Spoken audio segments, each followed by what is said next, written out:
Okay. Want to welcome everybody to the Senate Finance Committee. February 1st, 2022. We've got 6 bill hearings today. The very first bill is Chair Kelly's bill, which is why I'll chair this first hearing, and then I'll turn it back to Chair Kelly for the remainder of the 5 hearings. So Senator Kelly, I do see you in the House, and we've got Senate Bill 131 is the first bill up, and it's your bill, Chair Kelly. Thank you very much. Colleagues, Senate Bill 131 simply allows the Maryland Public Service Commission, its technical staff, and other parties a little more time, a maximum of 90 days added on to the current 6 months, to review and analyze the vast amount of forecasted data from utilities in alternative or multi-year rate cases. It is important that proposed utility rates are scrutinized, as this is a highly technical process.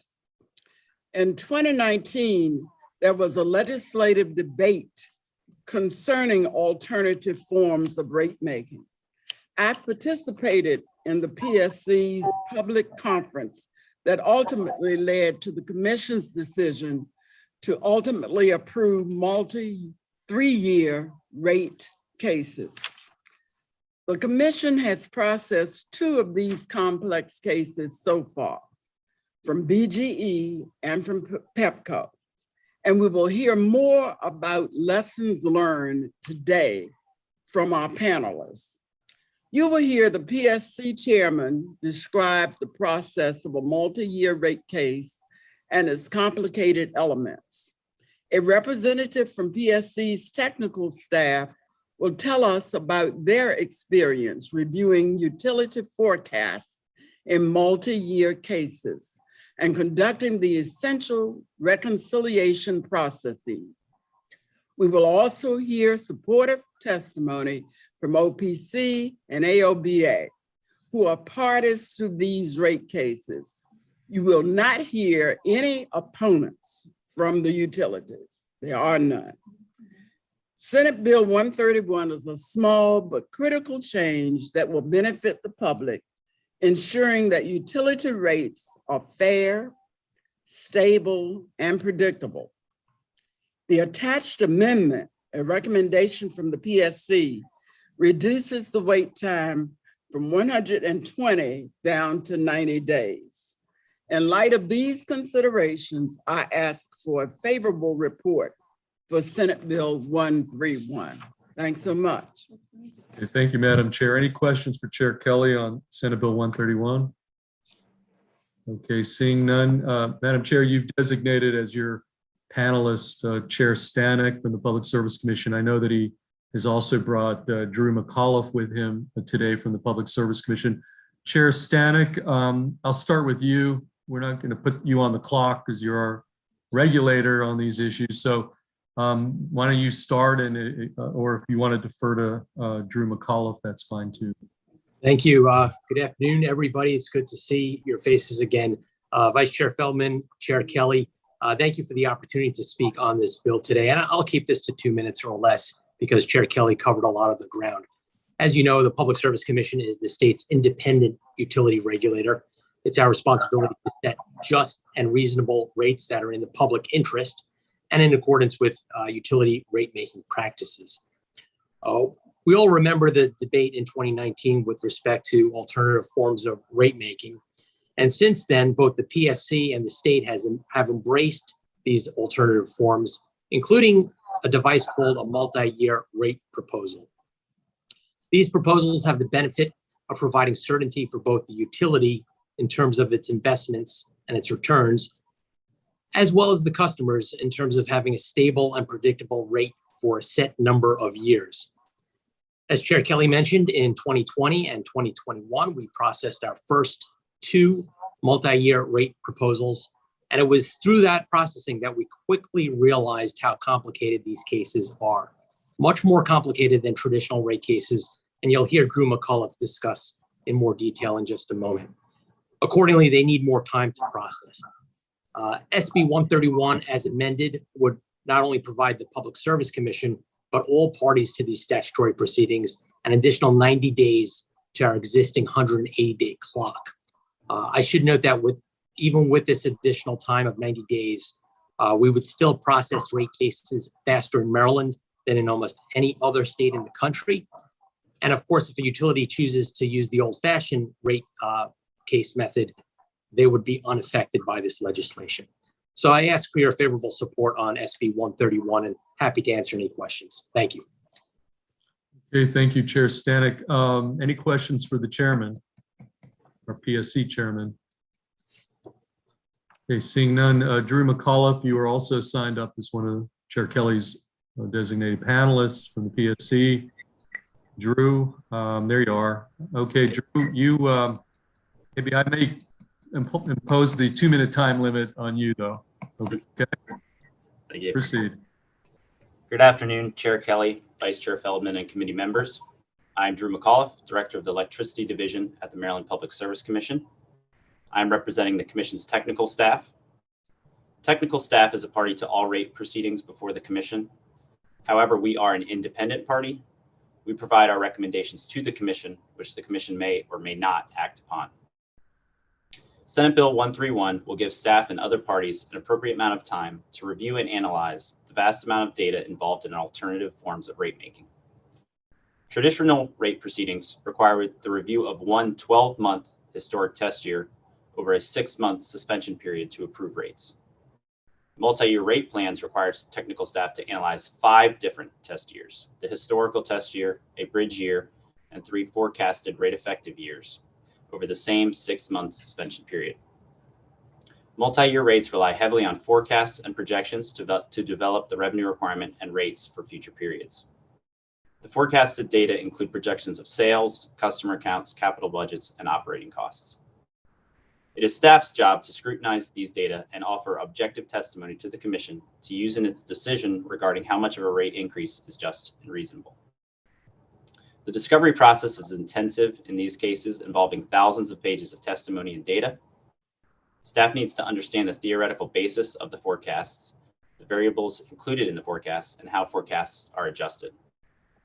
Finally, multi-year rate plans will become more complex over time when subsequent multi-year rate plans include prudency reviews of prior multi-year rate plans. Thus, in addition to the 5 years associated with the new proposed rates, the Commission will be reviewing the actual spending of the prior 3-year period. This prudency review may require a true-up or change to the utilities revenue requirement and/or rates. For these reasons, I respectfully request a favorable report for SB 131. Thank you. Thank you, Mr. McAuliffe. Any questions for Drew McAuliffe from the PSC? Okay, seeing none, thank you for your testimony. I'm going to go now to Fran Francis, who signed up favorable. Fran from AOPA. You've got 2 minutes under our rules, Fran. Yes, thank you. Good afternoon, Chair Kelly, Vice Chair Feldman, and members of the committee. I am here in support of SB 131. I completely support all of the remarks by Chairman Stanek and Drew McAuliffe. I am basing my testimony in support of Senate Bill 131 on our experience over the past 45 years of intervening in Pepco and Washington Gas Light rate cases. I am also basing this testimony on very recent experience in the multi-year rate plan case number 9655 before the Maryland Commission, as well as case 1156 before the DC Public Service Commission. These cases are very complicated and difficult to bring to litigation. They look at 5-year periods, and the forecasts are very difficult to get your arms around what is supporting those forecasts, including the capital spends of the utility. I am also basing this testimony on what has happened in the District of Columbia. In the District of Columbia, that case took 2 years to litigate based on perhaps incorrect and unsupported testimony, unsupported forecasts. Mistakes are very easy to make when you're looking at forecasts 3 years into the future based on 1 year of historical data.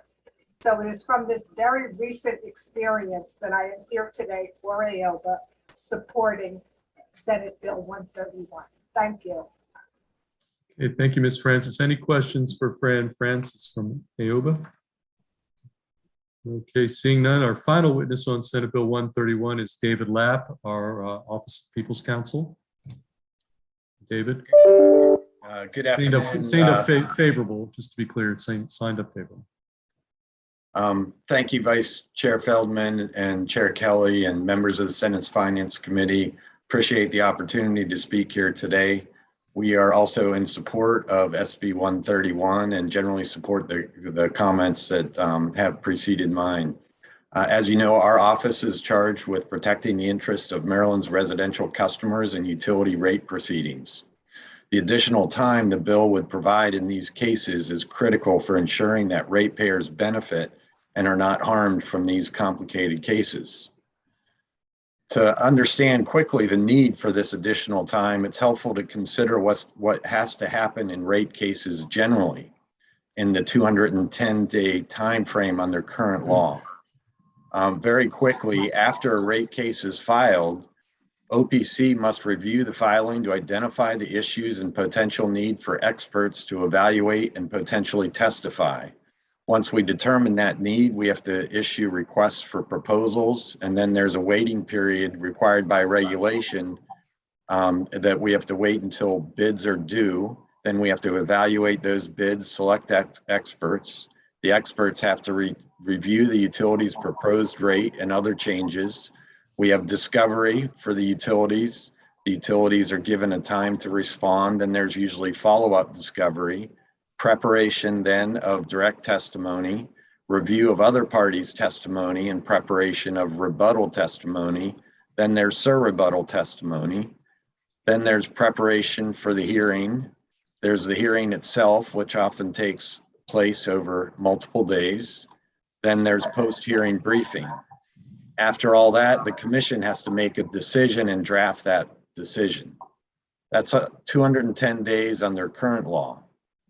In an alternative form of rate-making case, we need more witnesses and the issues are far more complex. In the BGE case that was referenced, we had 7 witnesses of our own without counting the witnesses of the other parties. As has been mentioned, these cases, multi-year cases, alternative form of rate-making cases, involve reviewing past year's spending and performance and future year projections. The additional days provided in SB 131 will allow OPC and other interested parties to pursue greater transparency and insight into utility plans and ultimately to advocate for the interest of customers before the commission. As a final issue, it's worth observing that the additional time will become more important as the commission looks to advance state policies to mitigate climate change. How rates are set and alternative forms of rate making have important implications for new and emerging technological changes, including the expansion of electric vehicles, energy storage, energy efficiency, and other distributed energy resources. The additional time provided in SB 131 will help the state further those objectives. We ask for a favorable report. Thank you very much. Thank you, Mr. Lapp. Any questions for our Office of People's Counsel, David Lapp? Okay, seeing none, that concludes testimony on Senate Bill 131. With that, Madam Chair, I'm going to yield it back to you to take the gavel. Thank you very much, Mr. Vice Chair. We're going next to Senator Bidle, Senate Bill 257. Thank you, Madam Chair. Senate Bill 257, Madam Chair, Vice Chair Feldman, and members of the Finance Committee. Senate Bill 257 is another Public Service Commission bill, and it's really very simple. It's at the request. It changes the deadline for the Commission's annual net metering report from September 1 to November 1st of each year, allowing the time for the Commission to receive and analyze the net energy metering data from all of Maryland's regulated utilities. It also removes a duplicative annual reporting requirement regarding the status of the Commission's efforts to educate customers on customer choice. The Commission includes the relevant information in its annual report required under a different provision of the Public Utility article. This includes enrollment levels and efforts by the commission to help customers make informed decisions about choosing an energy supplier. Thank you for your consideration of Senate Bill 257 in this testimony, and I respectfully request a favorable report on Senate Bill 257. Thank you, Madam Sponsor. Next, we'll go to Joey Chen, the Maryland Public Service Commission. Good afternoon, Chair Kelly, Vice Chair Feldman, and committee members. I'm Joey Chen, Senior Advisor to PSC Chairman Jason Stanek, and I thank you for the opportunity to offer testimony in support of Senate Bill 257. Senate Bill 257, as Senator Vital mentioned, is a cleanup bill that shifts the month in which the Commission's net metering report is due. And that's to allow sufficient time for the Commission to collect and to report on a full data set that's obtained and collected from the utility. So, although we request this data from the utilities, we often do not receive it in time in order to meet the current reporting due date. Now, Senate Bill 257 also removes that annual reporting requirement with regard to customer choice. And we view this requirement as duplicative because the Commission already reports on these efforts in our comprehensive annual report, which is submitted each May. The Commission reports this information on its efforts to provide resources and educational information to help customers make the best informed decision about choosing an energy supplier. And for example, the Commission's 2021 annual report provides detail on the launch and success of 2 new customer choice websites and also includes enrollment data for electric choice customers in the state. So for these reasons, I respectfully request a favorable report on Senate Bill 257. Happy to answer any questions that the committee may have. Thank you. Are there any questions?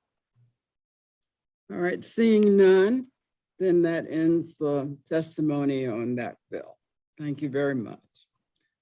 We're going next to Senate Bill 256. Senator Bottle, I guess is your day.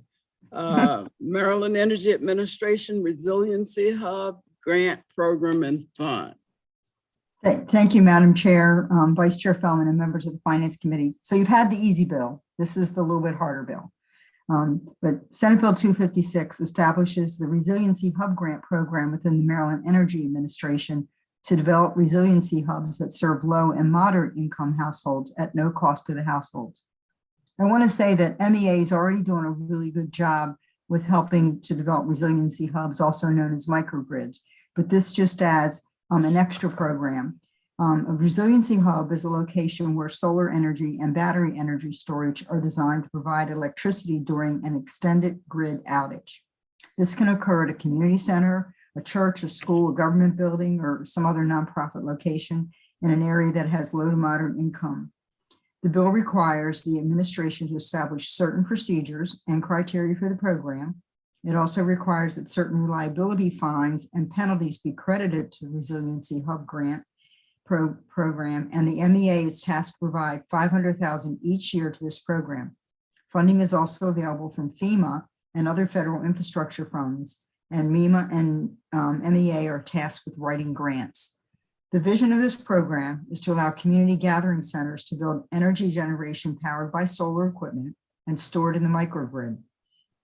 When a power outage lasts more than 4 hours, the center would open, providing people with cooling or heat, a location to charge cell phones, refrigerate medical medicines or recharge medical equipment, and provide emergency lighting. I ask your favorable report on Senate Bill 256, a new and innovative idea that will help communities and create jobs. Thank you. Thank you. Are there any questions? Okay, then we're going to Lynn Heller of the Madam Climate Chair. Action. Oh, I'm Is- sorry. Senator Senator Vital, Hayes. is there a panel for this bill? 'Cause We have Senator Hayes, we have 3 people in favor testifying, not particularly a panel. Okay, I was trying to figure out, because I'm familiar with this concept, as there's a couple of churches as well as community groups that host these resiliency hubs. And the department wrote some testimony, I'm not sure if you had a chance to see it, about the requirements around like the 10-year requirement and stuff like that, that may be barriers to smaller organizations to host them. Have you had a chance to see it, or do you somebody behind you are going to testify to that point? Or could you respond to those barriers that they've articulated. Senator Hayes, we do have some written testimony, but I don't see any from the entity that you're mentioning.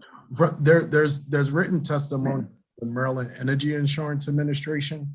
It's dated February the 1st, 2022, and it's MEA position letter of concern. Madam Chair, may I respond? Yes. Okay.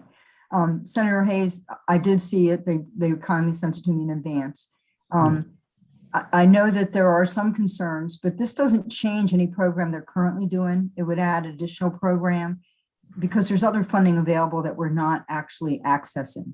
And so that's the part of the bill that talks about accessing funds that MEMA and MEA need to actually write grants from the federal infrastructure to be able to have more funding. The reason for the 10 years was most of our bonds are 10 years. It doesn't have to be 10 years, but considering that it's state money that they'll use or federal money funneled through the state, 10 years seemed like the appropriate time, but I'm certainly open to amendments on that.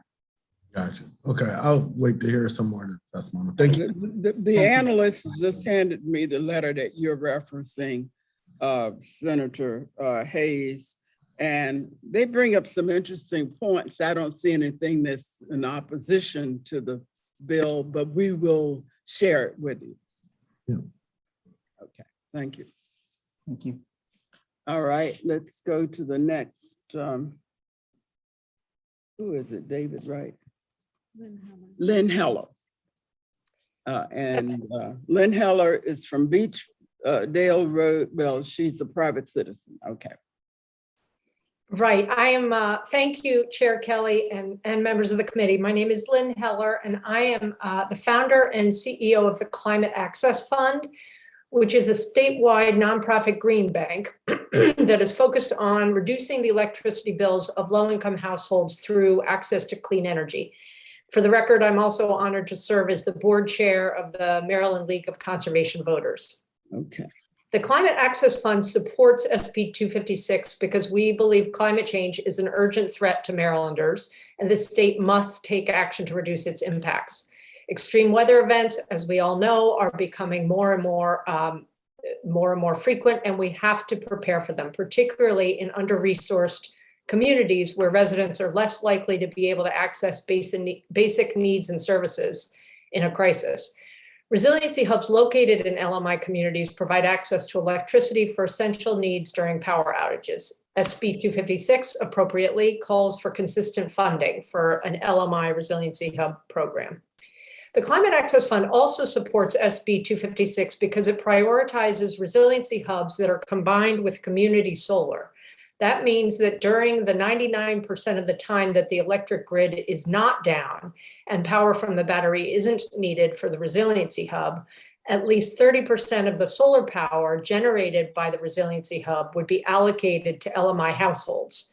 This would be done through Maryland's Community Solar Pilot Program, which, as you may know, allows households to sign up for power that is being generated somewhere other than on their own rooftops.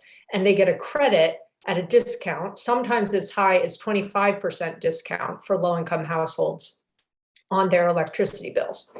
And by prioritizing resiliency hubs combined with community solar, then SB 256 would benefit LMI households year-round through discounted electricity rather than only helping them during power outages. It would be an absolute win-win. It's for these reasons that the Climate Access Fund respectfully urges a favorable report on SB 256, and we want to thank Senator Beidel for her leadership. Thank you. Thank you. Are there any questions? And before I call on the other witness who is giving oral testimony, there are 9 individuals who have sent in favorable written testimony, including a number of community organizations, the Maryland, the Office of People's Counsel, who look out for people who are struggling and underprivileged and who might otherwise be taken advantage of. Let me move on then to David Wright from Groundswell, Inc. Good afternoon, and thank you, Chair Kelly. and members of the committee. My name is Dave Wright, and I'm the Director of Project Development at Groundswell, a clean energy and equity-focused nonprofit based in Washington, D.C. I appreciate the opportunity to provide testimony today in support of Senate Bill 256, which would help expand energy resiliency in under-resourced communities. Equipping community serving facilities with solar power generation and battery backup capabilities has numerous benefits, including expanding critical power services in climate vulnerable and low and moderate income communities, mitigating risks to vulnerable neighborhoods, reducing utility cost burdens, and providing training and workforce development opportunities. There is clear societal and human value in empowering community-based organizations like this to continue providing services when the local electrical grid goes down. The value of this resiliency, however, is largely ignored by current policy and market-based incentives. My organization, Groundswell, is currently developing several projects in Maryland that improve resilience by incorporating solar energy storage, including 3 sites that have received incentives under MEA's FY21 Resiliency Hub grant program. MEA's important program fills a critical gap in financing projects of this nature. Solar and battery installations on their own are not yet economically viable in Maryland without public funds to encourage and leverage private capital. So the MEA funding is critical for attracting additional capital to the marketplace and getting these projects off the ground. Offering such funds in perpetuity, as proposed by this legislation, will encourage additional entities to develop these critical projects and will help attract private capital. We also applaud the bill's commitment to building a strong and diverse workforce, which will help ensure that the potential community benefits of these projects are fully realized. In closing, we support this bill as it will enhance the resilience and adaptability of neighborhoods across the state, particularly in under-resourced areas that are among the least resilient parts of the state and where this kind of community supporting infrastructure is most critically needed. Thank you. Thank you. Are there any questions? Okay, then the last speaker signed up, but remember guys, you got all this other written testimony, is Travis Street. Mr. Street, you're on now. Thank you. Good afternoon. Dear Chair Kelly and members of the committee. My name is Travis Street. I'm the Director of Family and Community Engagement for the Living Classrooms Foundation. I was also the first director of the Powerhouse. Power is an acronym that stands for Providing Opportunities to Work, Expand, and Rise. And that's exactly what our hub does. In the end of 2017, moving into 2018, Living Classrooms Foundation's Powerhouse Community Center was equipped with solar panels and battery storage. And it was the first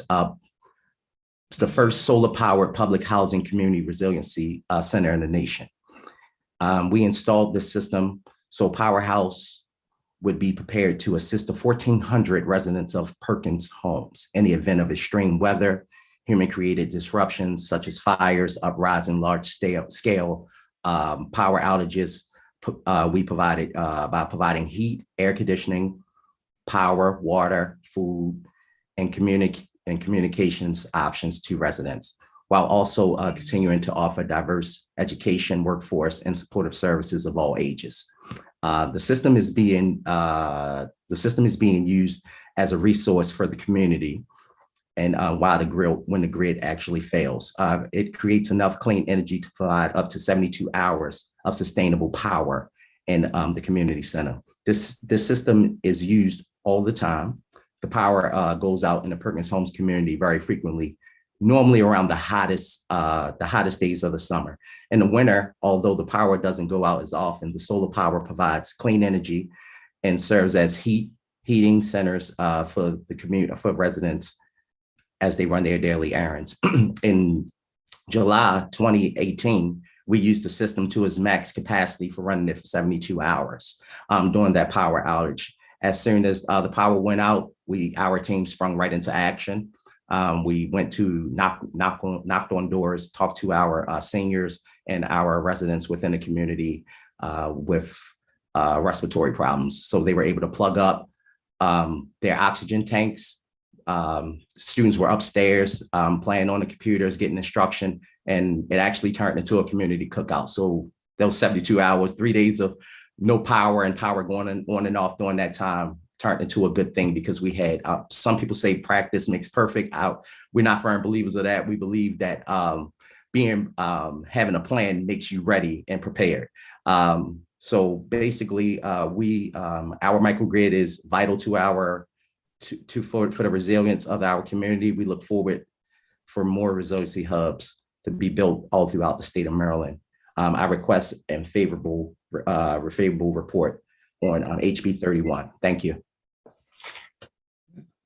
So you're dealing though with the Senate bill, the 256, right? Ma'am? You just mentioned the cross-file bill that's in the House, but you want us to vote on 256, right? Yes, ma'am. Okay. My apologies. Okay, you did good testimony. All right, that ends the testimony. And Madam Chair, I had a is there question. any question? Yes, ma'am. Yes, Senator Hayes. Travis, how did Living Classrooms come to be the host for the resiliency? Well, basically, we're already quote unquote kind of like we're community safe haven and hub for the Perkins Homes community and surrounding community within our 2.5 mile radius within our target investment zone. So we do needs assessments in the community every 6 months. So the community basically from that information and that data that was collected said in the summer months and the winter months, mainly in the summer months, the grid goes down so often. What is it that we can do? So that's how we start springing into actions to try to find resources to overcome that barrier. We're working with the tenant council, the housing authority, the community as a whole. And that's how we kind of got to this piece because we were already servicing the community 7 days a week with our after school programming, summer camp, senior programming, workforce development. But we took it a step further when we found we had those other barriers in the community. We figured out, okay, no one's coming to save us. So we have to figure out ways to work and partner with the best agencies possible to bring those resources to our community. So that's basically how we got here. Right. And so how did this option become available to you guys? Oh, well, reaching out as far as our partnerships. Is that what you're asking, sir? Yeah. Like, Okay. How did you become aware that such an opportunity may exist? Oh, basically reaching out, talking to different folks. We partnered with the Institute of Sustainable Communities, Maryland Energy Administration, Maryland State, Maryland Aaron grants. And we basically talked to different agencies and we were able to work with those agencies to come to this piece. Did I answer your question that time? Yeah. So Living Classrooms, I'm somewhat familiar with, is a pretty large organization with a lot of resources, correct? Correct. And so you guys have access to a lot of different partners. I was wondering, why wouldn't like HABC or some other organization? One of the things that I fear, I'm aware of some churches and other community-based organizations that are a lot smaller, that have relationships, but they're not as extensive as like an organization as large as Living Classrooms and the amount of grant funding that you guys are able to secure from the federal, state, and local level. And so how would they be able to partner and participate in the environment? A lot of times they don't have access to the same information that, you know, organization like Living Classrooms with, you know, a bank of grant writers and others that are always going after funding might have in order to bring resources to communities. Colleague, would you mind if you were to answer offline? You're asking a very important question. I'm sure you know of other areas in the city that could use the same kind of. Yeah, absolutely, Madam Chair. I think just part of the concern was what I raised earlier. Like, you know, there's opportunities where smaller organizations, especially community-based churches, may not have an opportunity to participate. And so I heard the statements that you made earlier. I just want to make sure that it's inclusive of everybody as opposed to just, you know, larger organizations with greater budgets and resources that could afford to provide. Okay. So can I answer? At least I was impressed with that Perkins Home was the demonstration project they participated in. And we know it's a housing project where people are lower income and struggling, and to see them able to use that as a model means that it probably will work in a lot of other communities. And now that you know about it, the two of you can be in touch. So, and you're good at doing community outreach. I bet this time next year you'll have it somewhere else. Yeah, we have several in our communities, and that's okay. Concerned about like what some of the barriers. But I hear you loud and clear, Madam Chair. I'll follow. Okay. Okay. Thank you. All right, that ends the testimony on that very good bill. All right, we're going next to Senator Vice Chair Feldman, Senate Bill 334, Electricity Standard Office Service, Renewable Energy. Mr. Vice Chair. Thank you, Madam Chair. This bill also is involved, and I really would like the committee to bear with me as I kind of walk through this, this pretty important bill. So let me say at the outset, this is not an issue that the committee, this version of the Finance Committee has seen this 4-year term. The last time that we had a hearing on this topic was back in 2018, when I made an effort at that time to recruit a lot of co-sponsors. I didn't do that this time, but I should note that when this bill came to the committee in 2018, or version, this is a pared down version of the 2018 bill, we had 24 Senate sponsors, and a majority of the state Senate actually sponsored a version of this piece of legislation.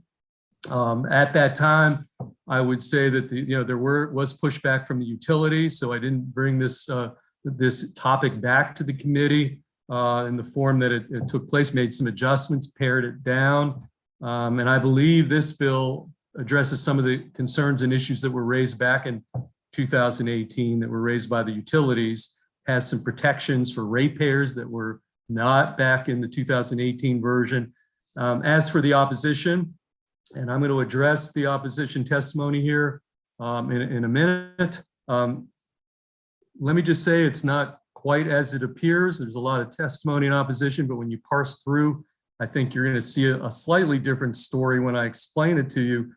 In some cases, the opposition testimony sort of doesn't take into account some of the new provisions. It's sort of taking the boilerplate opposition from 2018, kind of either ignores or doesn't address the fact there are some new provisions. And with respect to the Public Service Commission concerns, which are somewhat legitimate, I always take the regulators' concerns seriously. I think they're all very, very resolvable, and I'll address those as well. So let me outline some of the basic principles of the bill. I'll address the opposition. So let me start with a really basic point. A principle that always comes up in our legislation is, why doesn't government borrow from the private sector in terms of practices utilized in the private sector to save dollars? Now I see, I'm looking at Justin Reedy, Senator Reedy, new to the committee, a private sector kind of guy. And so in this space, if I were to tell you, the new members of the committee that weren't here in 2018, let's experiment on a very, very small scale, a pilot of sorts, using some of the business practices currently being utilized by major American corporations like Amazon, Facebook, Google, Walmart, GM, to save money on energy, while also at the very same time expanding a greater use of clean energy. A pilot which increases the number of clean energy projects actually getting built. A lot of you would say, I'd like to hear some more. And that's exactly what Senate Bill 334 does. It's a model currently being used not just by private businesses, but several other states that deregulated, just like Maryland, that are currently realizing those benefits, energy savings, ultimately reducing in savings for ratepayers. So the goal of Senate Bill 334 is to save Maryland ratepayers money, spur and incentivize the building of new renewable energy projects in our region, and therefore bring us closer to meeting our RPS goals, which we outlined back in 2019 in the Clean Energy Jobs Act. So currently, under the current market scheme, our Maryland utilities buy power in the current marketplace for their customers through these very short-term contracts that are 2 years long or less in duration. It leaves Maryland taxpayers currently exposed to price spikes. Most contracts are therefore based on volatile fuel costs with wild price swings, total exposure to fuel price volatility. I mean, for those of you who follow the natural gas marketplace, it's skyrocketing up, it's very volatile. And so our ratepayers can't lock in through the current system into long-term energy savings for our ratepayers, where certain energy costs are low. And given how renewable energy works, and you're going to hear from the panel, basically our ratepayers today are functionally stuck in these short-term 2-year or less contracts with an aging fleet of fossil fuel generators, even under circumstances where lower renewable generation could be cheaper. The reason for not diversifying that portfolio, providing hedges against price swings, is there is no incentive right now, no incentive whatsoever for our utilities to do that. And the bill tells them they need to do that. So under 334, starting next year, our electric companies would be required to procure on a competitive bid basis a very small portion of their RPS requirement through free market, competitively bid long-term renewable energy contracts that are 10 to 20 years in duration. And this is really, really important. The way the bill's written, this only represents about 5 or 6% of the total Maryland retail SOS load in the state. About 5 or 6%, that's it. So 94, under this bill, 94 or 95% of the electricity would still be produced under current law. So when you hear and you read about the opposition about these massive market impacts, we're talking about 5%. 95% of how we do things now will stay intact. That's why when we talk about a pilot project of sorts, that's what I'm referring to.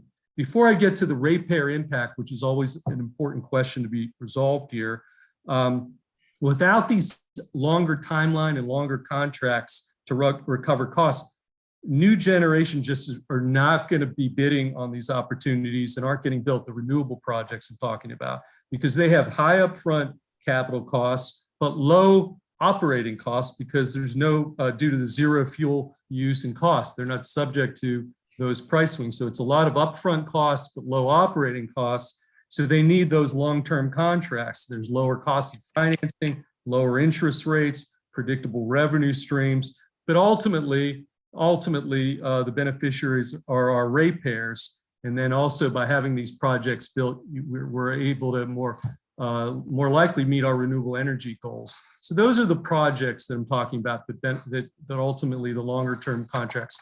But more to the point about back to the ratepayers, why they benefit, because I talked about the price fluctuations in the energy space. Let's just talk economics 101 here. So you're going to hear testimony from my panel that due to the advances in clean energy technology, the lifetime costs of energy generation are much, much easier to predict today than they used to be. So buying the energy on a competitive bidding process through long-term contracts mean that these new renewable energy projects can offer prices that are very competitive with any type of new generation. And so by requiring the utilities shop around on a competitive procurement process and secure a very small percent, 6% of their SOS power supply from long-term fixed price clean energy projects, they're diversifying their portfolio, kind of like what you do with your finances. You don't put all your eggs in this 2-year bucket, you're diversifying it over a 10 or 20-year period, providing a hedge, most importantly, against fossil fuel prices, because again, renewables don't have fuel costs. So you can lock in these low costs, these lower long-term costs. It's not based solely on these short-term investments of less than 2 years where the ratepayer money is currently, again, tied up in these vehicles. The longer-term 10 to 20-year investments in the portfolio, again, provide a hedge. So why don't the utilities already do it? You would think to diversify the portfolio, provide hedges and all the rest, they would do it already. The fact is, under our current regime, basically the ratepayers pick up the tab under the SOS mechanism. There's absolutely no incentive for the current utilities to go that route. They don't have any reason to do it. They can direct business to their sister fleet, the fossil fuel fleet and all the rest. So we're really basically in a model right now where we're tied to the older fossil fuel fleet of generation. We're trying to get more renewable energy into the mix. But this is all part of kind of what we're talking about. So the impacts to the market in Senate Bill 334, as I iterated, would be very minimal. Maybe 5 or 6% of the total load, 95% would stay as is. But the potential for ratepayer savings is high.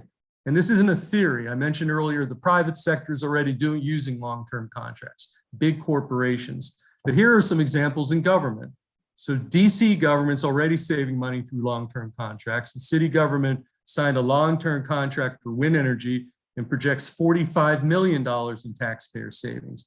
Massachusetts projects $682 million in ratepayer savings through long-term contracts to meet their RPS requirements. Connecticut projects reducing ratepayers' electricity costs by $219 million to meet their RPS requirements through long-term contracts. Maine, Rhode Island, New Jersey, Georgia, Alabama all have their own programs. Alabama's wind investment is projecting huge savings for their customers. And my panel will give you some other examples in the public sector to go along with the private sector.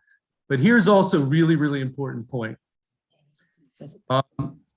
Don't buy anything that I just said in terms of the economics of unlocking potential ratepayer savings in the private sector or other states I mentioned. The legislation includes a very specific ratepayer protection.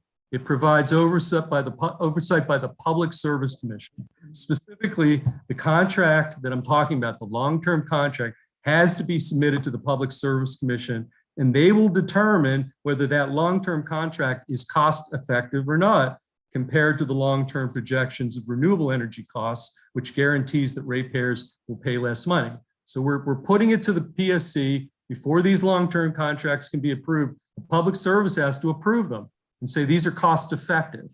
That's a huge protection for ratepayers. And if they say no, then these contracts are not going to be approved. And I'm going to address finally the opposition. Okay, so let me start with the utilities who were opposed back in 2018, and you'll see their opposition again.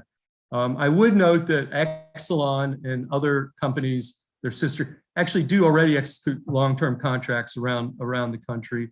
But that aside, the last time, the two main arguments we heard was the cost, the administrative cost of going through these long-term contracts creates a big burden on our utilities. And the second concern had to do with their credit rating.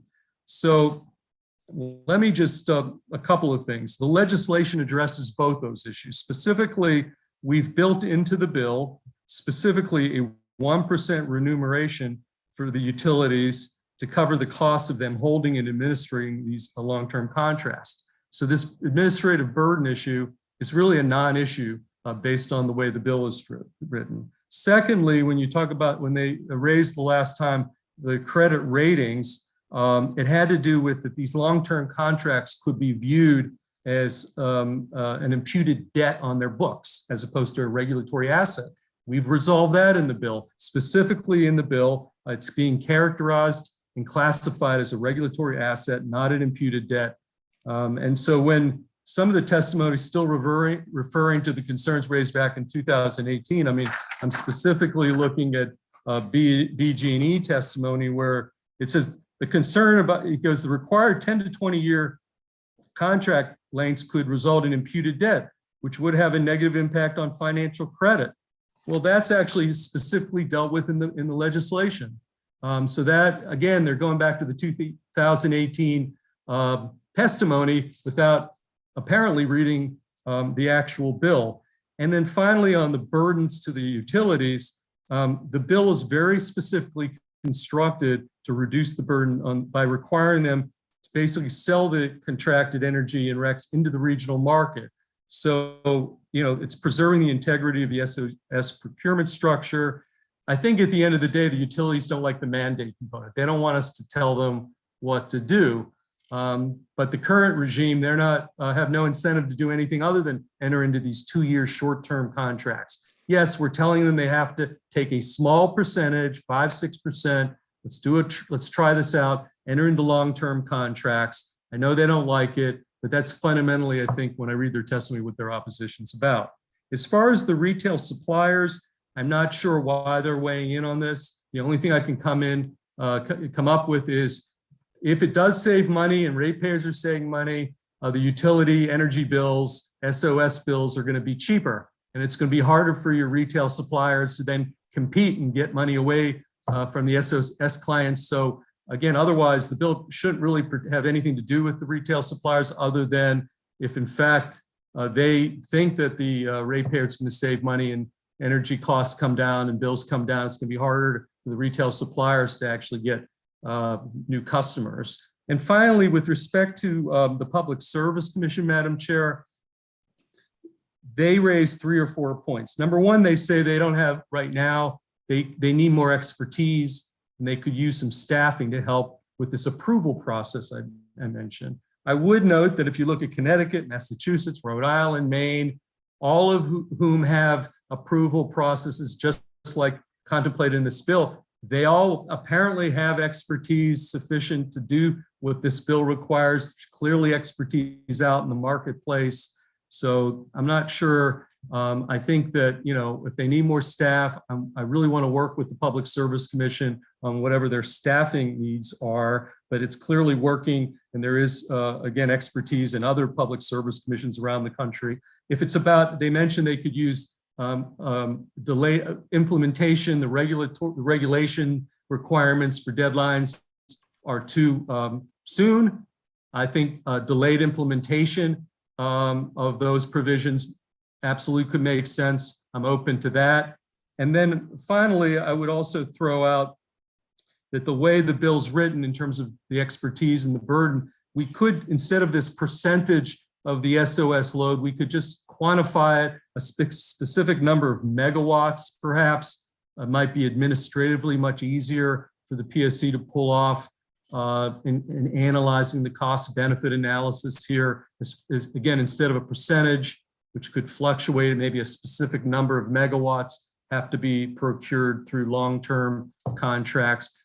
I'll work with the Public Service Commission on their administrative burdens and help them maybe from other states find where the experts are. But I think those concerns are all resolvable. The bigger picture here is this is working in the private sector. It's working in other states.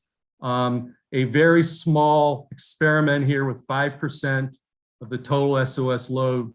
The ratepayer impact potential savings are very high. The market impacts are very low. And that said, Madam Chair, I know it's a bit long-winded here, but I did want to get at all the arguments, you know, in support and then address some of the arguments. So with that, I'd ask for favorable on Senate Bill 334. Thank you, Madam Chair. Okay, I'm about to call on Senator Hershey, but before I do, so are you saying that you see this as a pilot? Well, I'm characterizing it in that the fact is that 95% of the way we do it now is preserved in this bill. We're only taking this long-term contract idea that's being used in the private sector and in other states, and we're only saying that 5% of the total load currently in Maryland will be subject to this bill, long-term contracts procurement. So it's not a pilot, and you know, I'm not calling it a pilot in that way. I'm just saying it's a very, very small scale experiment. And if it works, then we can go bigger. If it doesn't work, we can revisit it. But that's why I'm sort of looking at it in that way, quite candidly, Madam Chair. Okay, and Senator Hershey. Thank you, Madam Chair. Mr. Vice Chairman, just a couple of quick questions with respect to your comments about the PSC. You mentioned that they had 4 areas of concerns, but I think you only touched on one of them. The first area of concern is they believe that this bill carries potential cost impacts to the ratepayers. And your testimony has actually said exactly the opposite. And as a reason for that, they said that this bill would shift the risks from the developers of renewable energy generation projects to the ratepayers. Can you explain why, according to your testimony, that they are incorrect? Well, first of all, you know, I'll come back to the Economics 101. This idea of diversifying the economic portfolio or energy portfolio, I don't really see how that's not a good idea. I mean, for those of you who invest in 401ks, the idea that under our current model, you know, everything's in these short-term 2-year or less contracts, I don't understand how that is good for ratepayers. Makes no sense to me. Understand in terms of broader market impact, Senator Hershey, if there is a risk, that's why we're doing this on such a small scale. I mean, if the point that you're making about the shifting of risk and all the rest, there's two parts of it. Number one, under the current regime, we have a lot of renewable energy projects simply aren't going to get built. And we do have RPS goals and renewable energy goals and climate change goals because under the long-term contracts, there's one part of it. It's not all about economics and ratepayer impact. It's also about getting offshore wind and renewable energy and all the rest built. Right now, we're stifled.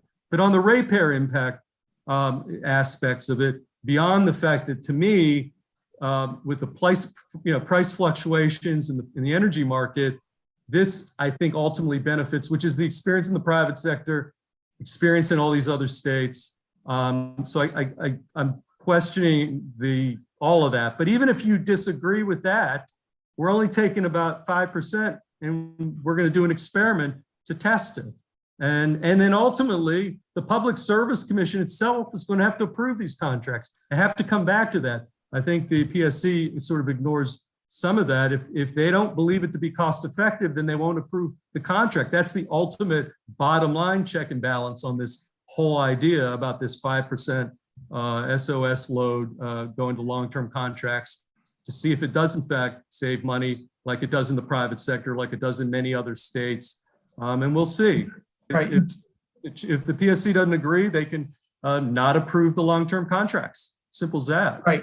And to be specific to that, it wasn't just that they don't have the expertise. I don't want to make it sound like the individuals up there at the Public Service Commission aren't capable of doing this, but more specifically, they said it would mean that they have to be able to forecast the long-term prices of RECs and SRECs.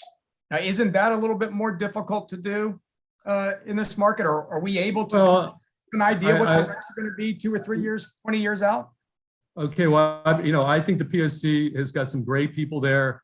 All I can say is that in Connecticut, Massachusetts, Rhode Island, Maine, confronted with the very same issue, they've somehow managed to do it. So I'm not sure why our Public Service Commission, and this is not, look, I think our Public Service Commission does a great job, but that was the same argument they gave last year or a similar one when we were dealing with the geothermal bill. And this committee, in its wisdom, said, look, we hear you, but this is an important public policy. We want to move forward, and we went ahead and passed the bill. So I understand the PSC is concerned about a burden. It's more work for them. But the idea that they can't find the same kind of experts that other states that I just mentioned found, I'm not finding that compelling. But I hear you. I understand it. I look forward to working with the PSC some more on this bill. That's why I also mentioned there are some other ways we may be able to do it, whether it's not the percentage of RPS, but maybe just making it more quantifiable in terms of megawatts. Again, this is not a simple issue, but just because it's not simple, I don't think that we, again, I didn't rush this thing back. We had the bill in 2018. So it's maybe not a perfect answer, Senator Hershey, but I think there are ways that I think it's, not necessarily as compelling opposition testimony as I've seen in the past from the PSC on. Yeah. If I could follow up on one more thing that you said, Mr. Vice Chairman, you mentioned that there are projects out there that aren't being built, and that obviously these long-term contracts will assist in that. Where are these projects that aren't being built? Are there specific? Well, we've got panelists right behind me that I think can speak to that. Okay, that's fine. As I mentioned, because you have high upfront costs and low operating costs, the way the market works, you do need longer contracts, revenue streams to make these economically feasible. If we as a state want to go big there, we're going to have to address that part of the equation too. But I know for you, the ratepayer impact is the number one issue. And I think that's a very legitimate issue. And that's why that is one of the goals here.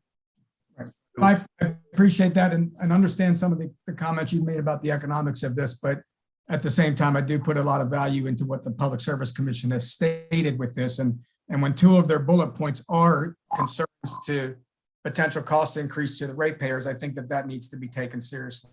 I do take them seriously. Why we're going small scale on this. Yeah, and I will ask the next panels on where they are with upcoming projects. Thank you very much, Madam Chair. Senator Hayes. Thank you, Madam Chair. And Mr. Vice Chair, I don't expect you to answer this, but I talked to one of your panel members earlier, and I hope to follow up with it at another time.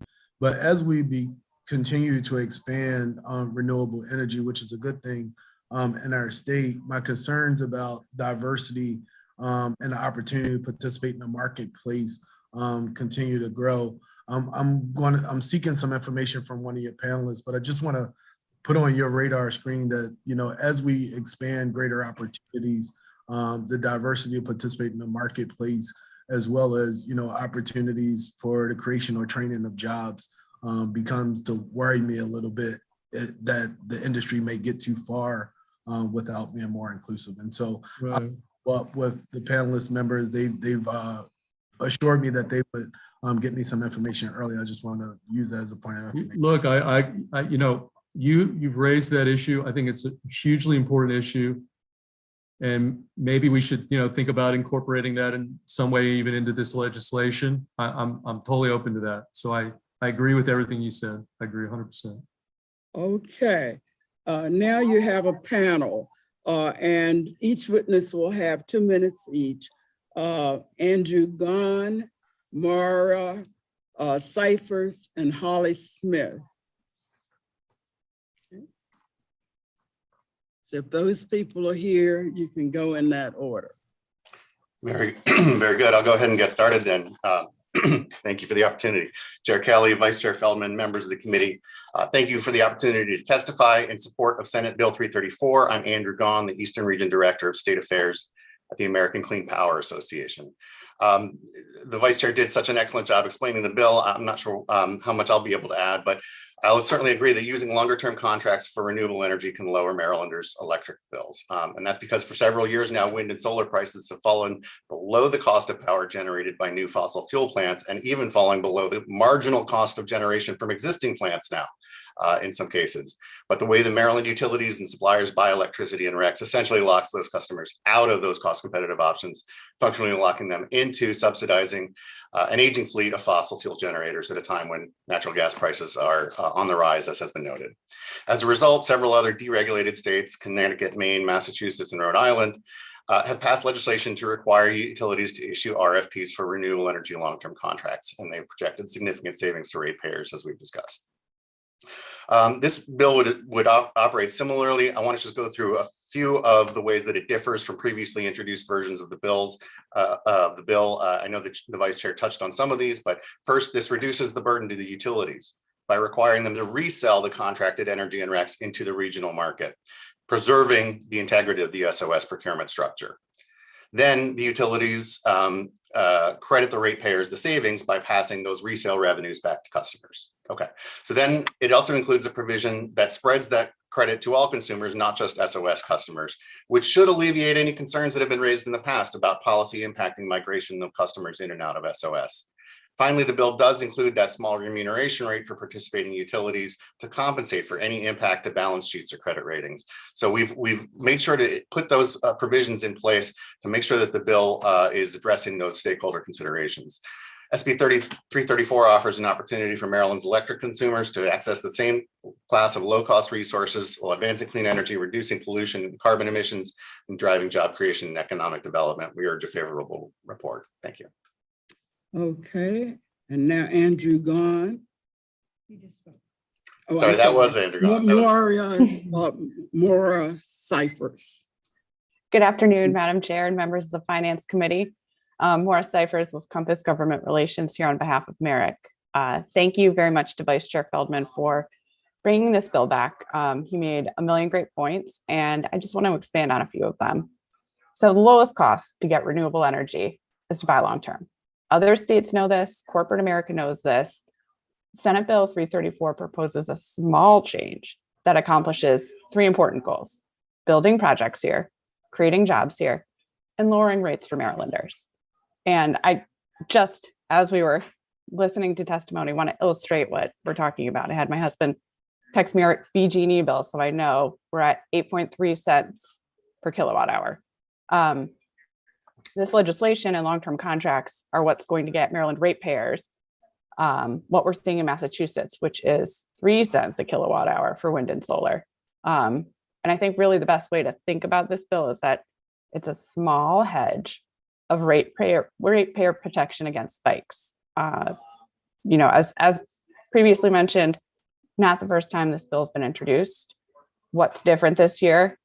Significant PSC oversight to ensure that ratepayers are getting the best deal.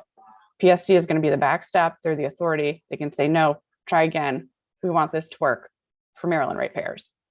For the cost of taking on these contracts, utilities are going to get remuneration like in Massachusetts. The bill also says long-term contracts must be treated like regulatory assets, just to ensure there's no question that utility credit rating or credit worthiness will be impacted. Are these incentives? Yes, I mean, absolutely. We've taken every step we can to bring the utilities along as willing partners. Clearly, I think we've got more work to do, but been working on this issue for years because renewable energy companies want to build here. I think just like Vice Chair Feldman said, with respect to the Public Service Commission's concerns, in other states, monitoring REC and SREC prices, looking at future year projections, does kind of fall squarely within the bailiwick of public utility regulators, more often in vertically integrated states, but all that to say that there is technology and staffing and expertise available. And just You really on the are record, out I think, of time. Yep. Oh, thank you, Madam Chair. I think overall we'll help bring down the costs for ratepayers, and I'm happy to take any questions. Thank you. Okay. I don't see any at the moment. Holly Smith was listed, but she hasn't appeared. So we'll go to Victoria Venable next. Hello, thank you, Madam Chair, and thank you, committee, for the opportunity to speak on this bill. For the record, my name is Victoria Venable. I'm the Maryland Director of Chesapeake Climate Action Network and CCANT Action Fund. I come here before the committee urging for a favorable report on SB 334. We have been a steadfast supporter of renewable energy and state level policies to increase renewable energy deployment. We've worked with your committee to pass bold and renewable energy goals and pave the way for a clean energy future. But we also realize that even as the cost of electricity from large-scale wind and solar projects is now at or below the cost of fossil fuel generated electricity, the upfront costs for construction paired with the short-term contracts creates enough uncertainty that renewable energy projects still face some barriers to entry in Maryland. We believe that long-term contracts actually provide the financial stability that new renewable energy projects need to get built by providing that guaranteed revenue and providing some certainty in the market. This will not only ensure that renewable energy projects are built, but also that lower prices for ratepayers are locked in. We believe this is a really important tool in decarbonizing our energy sector because they reduce financing costs, increase investment certainty, and support competitive procurement, all leading to more renewable energy deployment in Maryland and ratepayer savings. Also ensuring access to affordable renewable energy will be increasingly important because fossil fuel prices continue to rise, causing a burden not only to our climate, but also to our budgets. Thank you for your consideration of SB 334 and to the sponsor for supporting this bill. For all of those reasons stated above, the CCANT Action Fund, Chesapeake Climate Action Network, urges a favorable vote from the committee. Thank you. Thank you. I see that Senator Hershey has a question. Thank you, Madam Chair. Can I ask Andrew Groen for questions, please? Certainly. Hey, Andrew, you had mentioned when you were in your testimony that prices have dropped in recent years for wind and solar. So if that's accurate, and Senator Feldman mentioned we had introduced this bill about 5 years ago, where would we be right now with respect to long-term contracts if we'd passed this 5 years ago, locked into those prices, and have seen these prices drop since that period of time? Senator Hershey, thank you for the question, and I certainly take your point, but it is not really possible to, there's just too many factors in that to calculate where we would be. I mean, this would have, had it been in place in 2018, would have created a competitive process that would have yielded, I think, a very low price for the contracts or blended contracts that would ultimately have lowered consumer costs if we had had this bill in place in 2018. I believe that we would have seen already a reduction in consumer costs as a result. You already do, but you kind of made a little bit of the point, the Public Services Commission, you even had difficulty finding out where we would be if we had done this 5 years ago, and you had all the data to look back at it. And now the Public Service Commission is saying, well, we might be struggling a little bit to find out where we are in advance, in future years without knowing what's happening. So, well, you're talking about two different things. Thank you for the question, Senator. You're talking slightly about two different things here. One, trying to recreate a hypothetical of what competitive process would have resulted in and how that would have been processed by the state regulators. And then the other question that you're talking about is forward price projections for energy and RECs. Now, forward price projections for energy and RECs should be the sort of bread and butter of a lot of what utility commissions across the country do. It obviously needs to be resourced, and that's a valid question. But in terms of the complexity of coming to forward price projections, certainly they're never 100% correct, but they are a valuable tool that utility commissions across the country use, and so it shouldn't be that exotic of a concept. okay, but even Okay, did anyone have a question for Victoria Venable? We didn't have a chance to find that out. Okay, don't see any hands. We're going next to Evan Vaughn. I'll be back if you don't mind. Thank you, Madam Chair. Vice Chair Feldman, members of the Senate Finance Committee. My name is Evan Vaughn.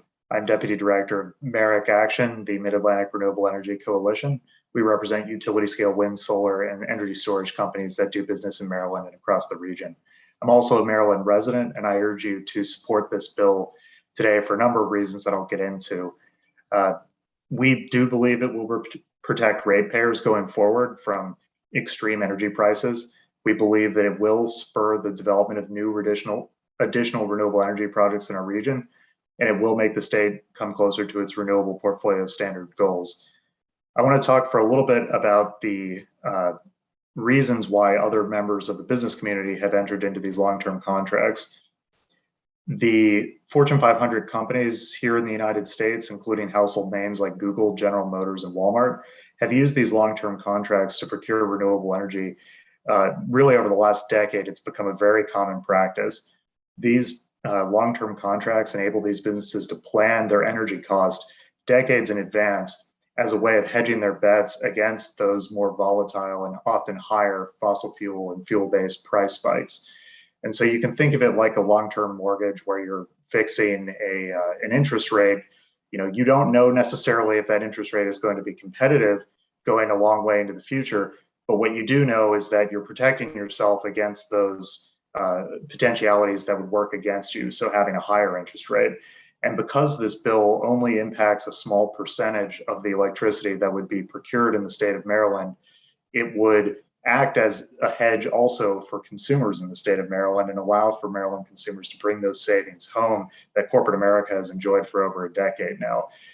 To Senator Hershey's comment before, had we locked in these contracts 5 years ago, we would have to look then at what the electricity rate is today, and nobody can perfectly predict the future. But the point of entering into these long-term contracts is to provide some security and some assurance so that you're not dealing with the absolute worst case scenario for higher fuel costs, and you're also protecting consumers from that as well. And so really this is about moderating and making more predictable the energy costs in the state of Maryland. And we do encourage you to support the bill. Happy to take questions as well. Thank you. Thank you. Are there any questions for this witness? All right, Senator Hershey. Thank you, Madam Chair. Evan, I'll ask you questions I was going to ask earlier, but I understand the queue for renewable energy projects in the PJM region is actually quite robust. So what projects are out there that are not being built, and where are they located? So I think the challenge is that when you look at, let me answer that question, Senator, and thank you for it with a data point. So approximately 60% of the new US clean power capacity commissioned in the first 3 quarters of 2021 was commissioned as a result of long-term contracts. Most of the balance, the additional 40%, was secured through direct ownership by utilities. So the utility goes out and directly finances, owns, and operates the project.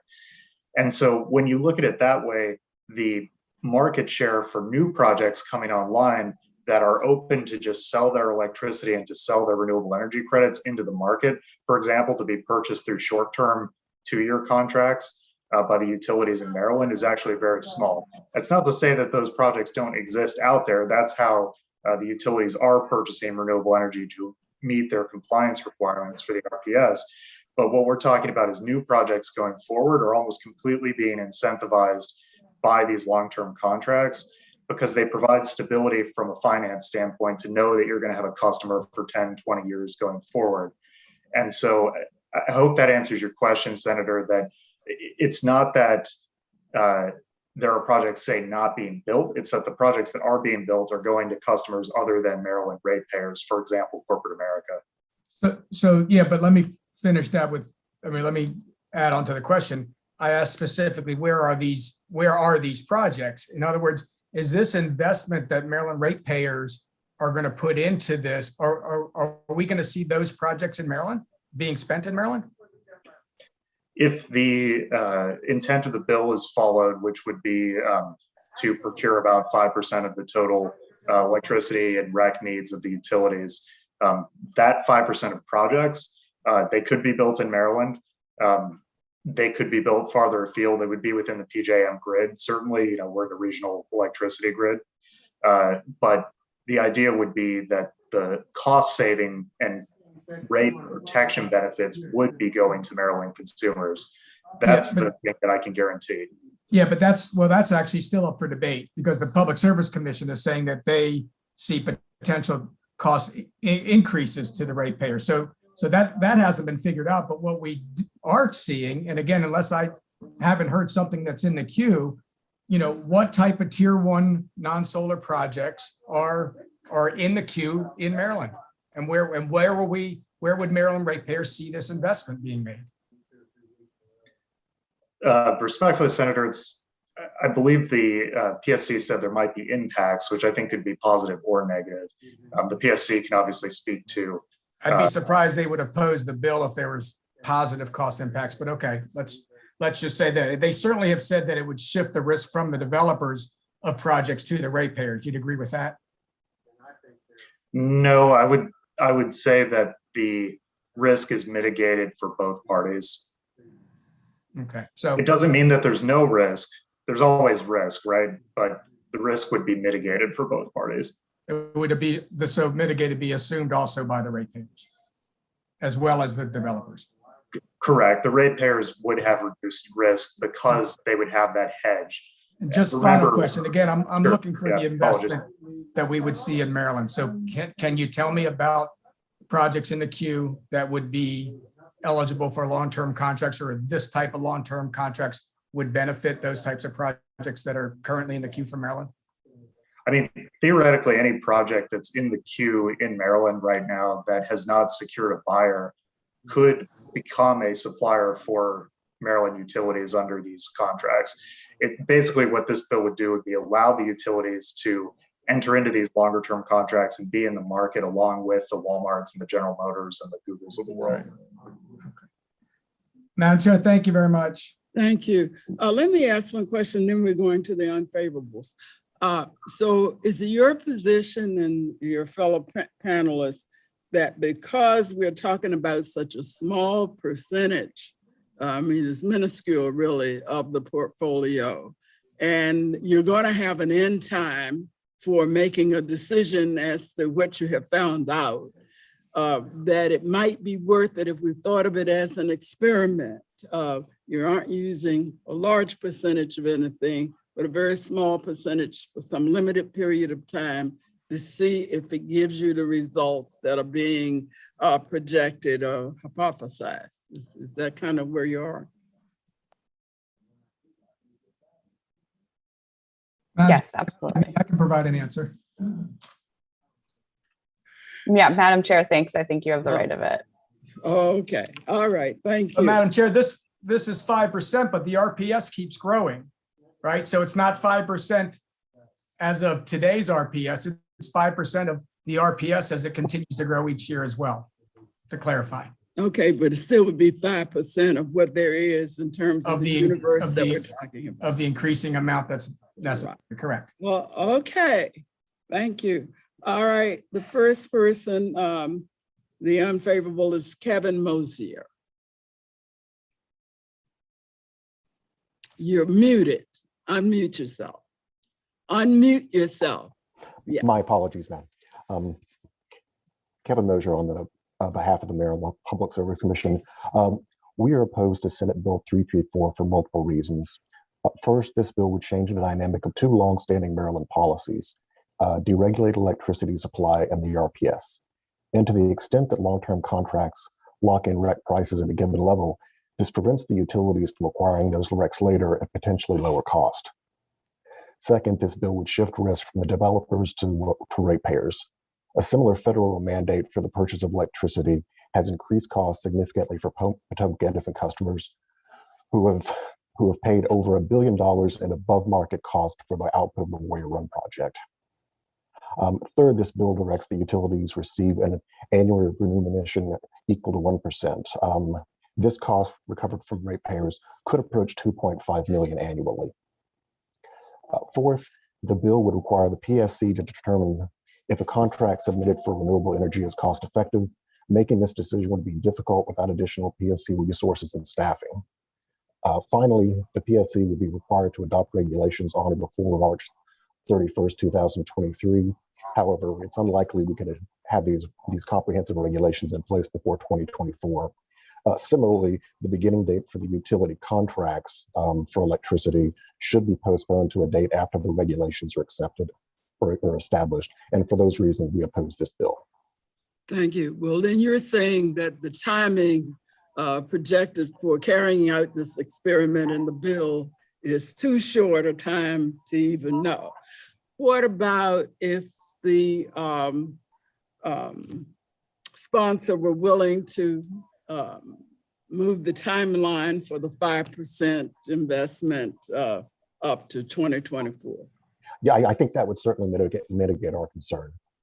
Okay, it would mitigate your concern. That's Madam- important. Thank you very much. Madam Chair, I have Yeah. a question. I have a Yes, question. yeah, Mr. Sponsor.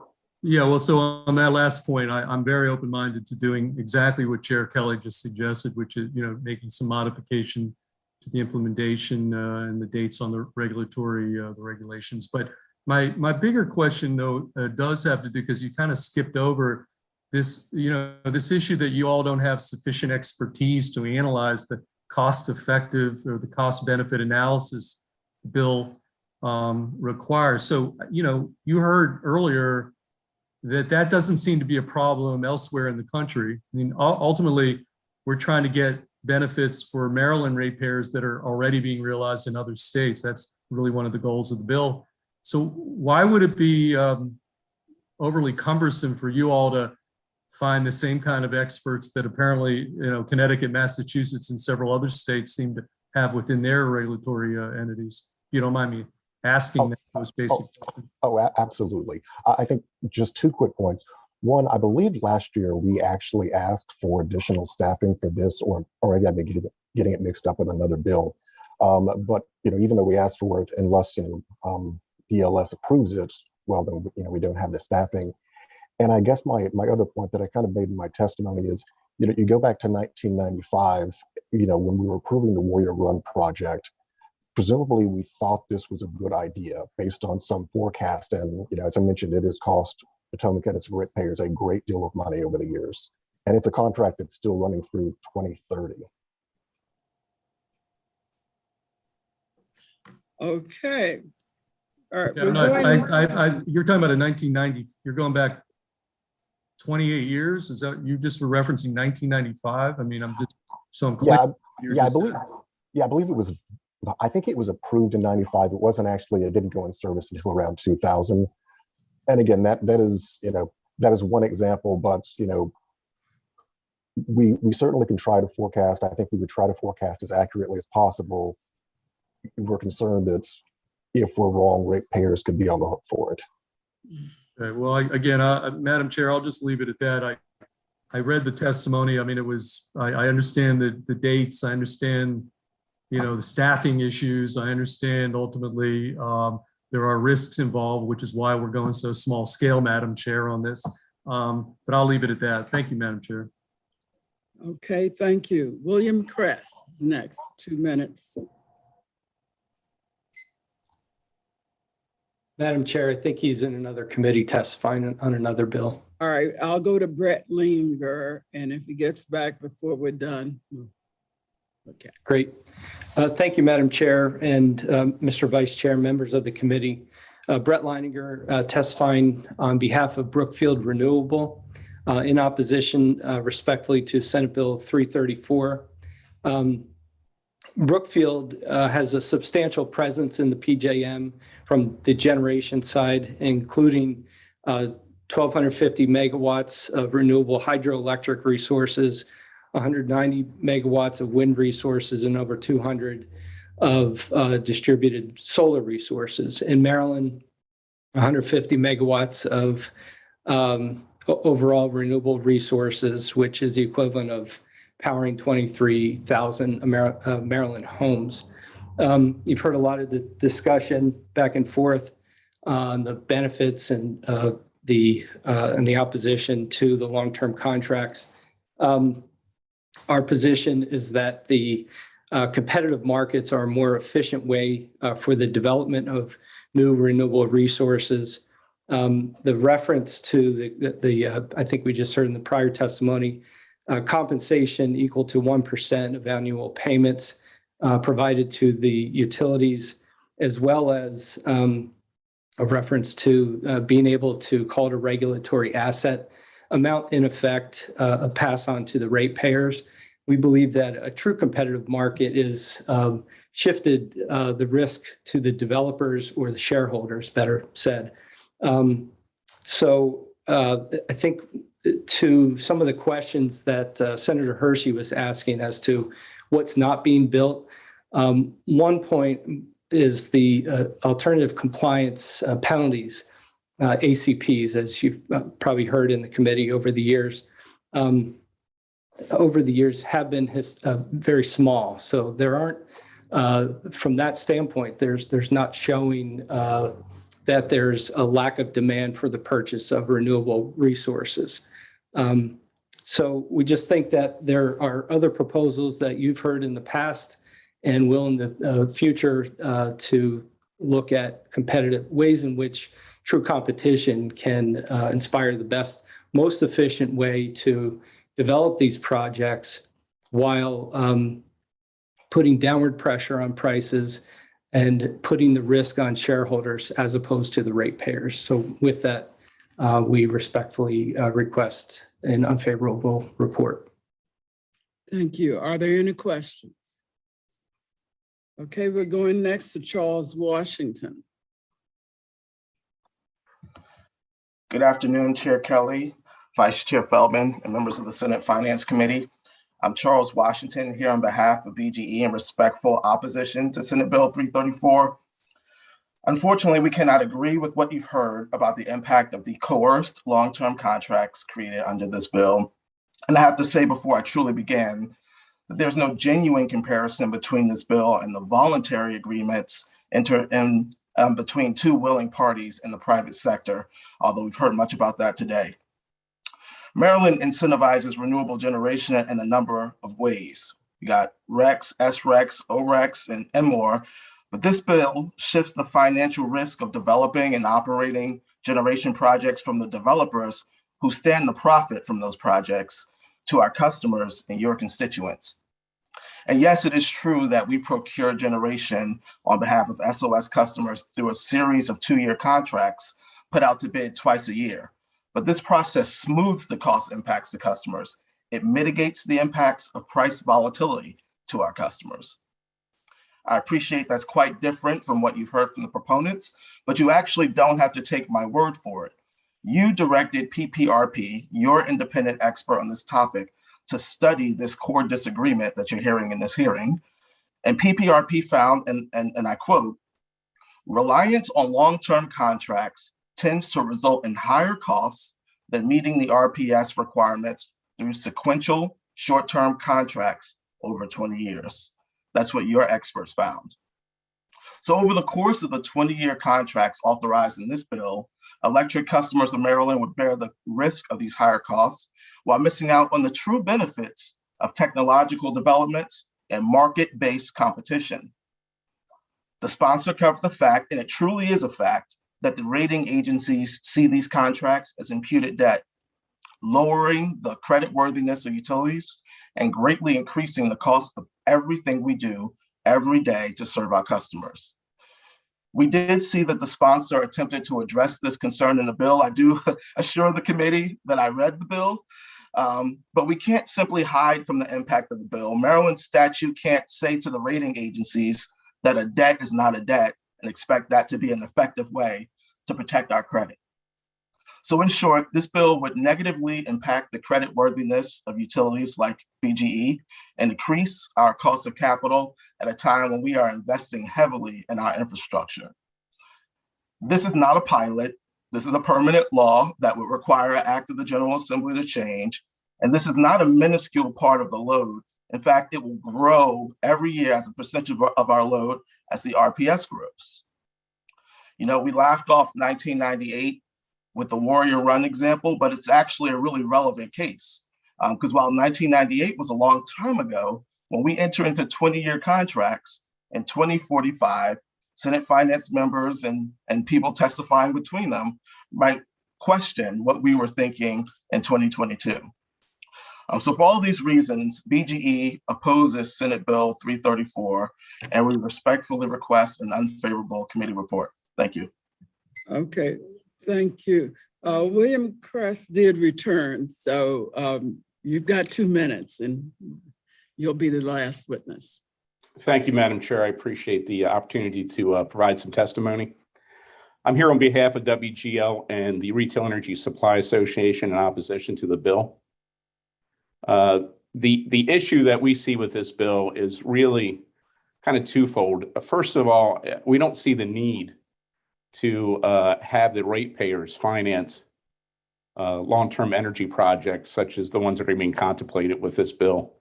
The much better course is to have shareholders, the marketplace, and Wall Street take on the risk of financing these projects. It is incredibly difficult to determine what energy prices are 10 and 20 years out. We don't have any confidence that the Public Service Commission would be able to do that. The second issue, and this is a little more nuanced issue, is how you recover the cost. So this bill is set up to sell the energy into the spot market, and then the utilities would actually recover the cost through a distribution surcharge. And so what you would have is when there was a surcharge, you would have the SOS customers paying for that additional cost. You would also have the retail energy supply customers paying for that additional cost, even though they're not getting the benefit of that energy. And if it was flipped around, then the retail energy suppliers would be getting the benefit of a credit. And that just distorts the system. And we don't think it is the right way to move forward. I can give you numerous examples of long-term power agreements that have gone upside down. We have the Warrior Run plant in Western Maryland that was hundreds of millions of dollars over market. There's a surcharge on those bills. There are renewable energy projects up in New Jersey that are long-term purchase power agreements that are out of market, and there are surcharges on the customer bills in New Jersey. Finally, I would say you need to take a look at what 5% of the retail load is. It is a significant number. And while it may be a test pilot in respect that it's not the entire marketplace, it's still a large number for the committee to consider. Thank you, Madam Chair. Thank you. All right, that ends the testimony on this bill. We're going next to Senator Kramer, Senate Bill 110.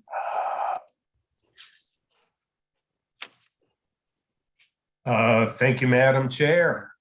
Committee, a little more discussion about our climate crisis and how we're going to be best addressing it.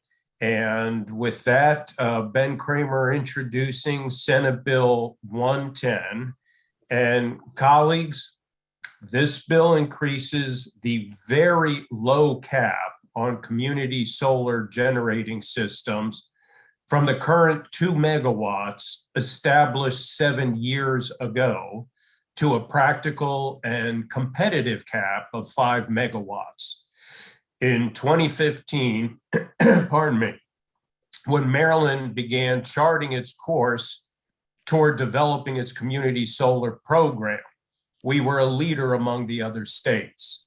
However, the reality is that as other states have begun to recognize the importance of building solar energy and increasing solar capacity as a thoughtful and significant measure to combat the climate crisis, Maryland has fallen behind. Our neighbors on the eastern seaboard, New Jersey, New York, Maine, Massachusetts, and Virginia have created community solar generating programs that allow up to 5 megawatt capacity projects. This legislation puts Maryland in line with our neighbors.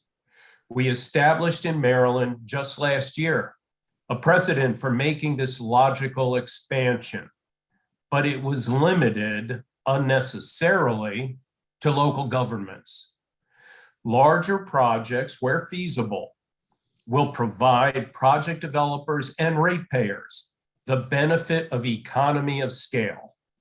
Bringing down the costs of a project by enabling larger projects will mean lower costs for all ratepayers and will increase opportunities for low and middle income residents to be able to participate in the greening of our economy and their communities. Our lower income residents are disproportionately impacted by the devastating effects of the climate crisis. Additionally, with increased solar generating capacity, Maryland can reduce the peak load of the hot summer months when air conditioning is straining the generating plants. It's at these times that peak energy means the most expensive electricity. Increased solar generation reduces that demand because when air conditioners are working overtime, so is solar, saving all ratepayers money. Colleagues, fighting the climate crisis means adapting to changing circumstances and maximizing ever-improving technology. I ask for your favorable report on SB 110. Finally, there is an amendment to the bill, and I'm hoping the committee has it. I'm not sure if it had been received or not, but committee staff prepared the amendment to clarify that the cap change does apply to the net energy metering capacity limit, which is the intended purpose of the legislation. With that, Madam Chair, there is a panel of very intelligent folks who know this inside and out signed up. Okay, and staff assures me that we do have the document that you're talking about. Thank you, ma'am. Okay, all right. So the panel, Leslie Elder, Alfred Bartlett, MD, and Scott Elias. You have 2 minutes each. Who on the panel would like to get us started?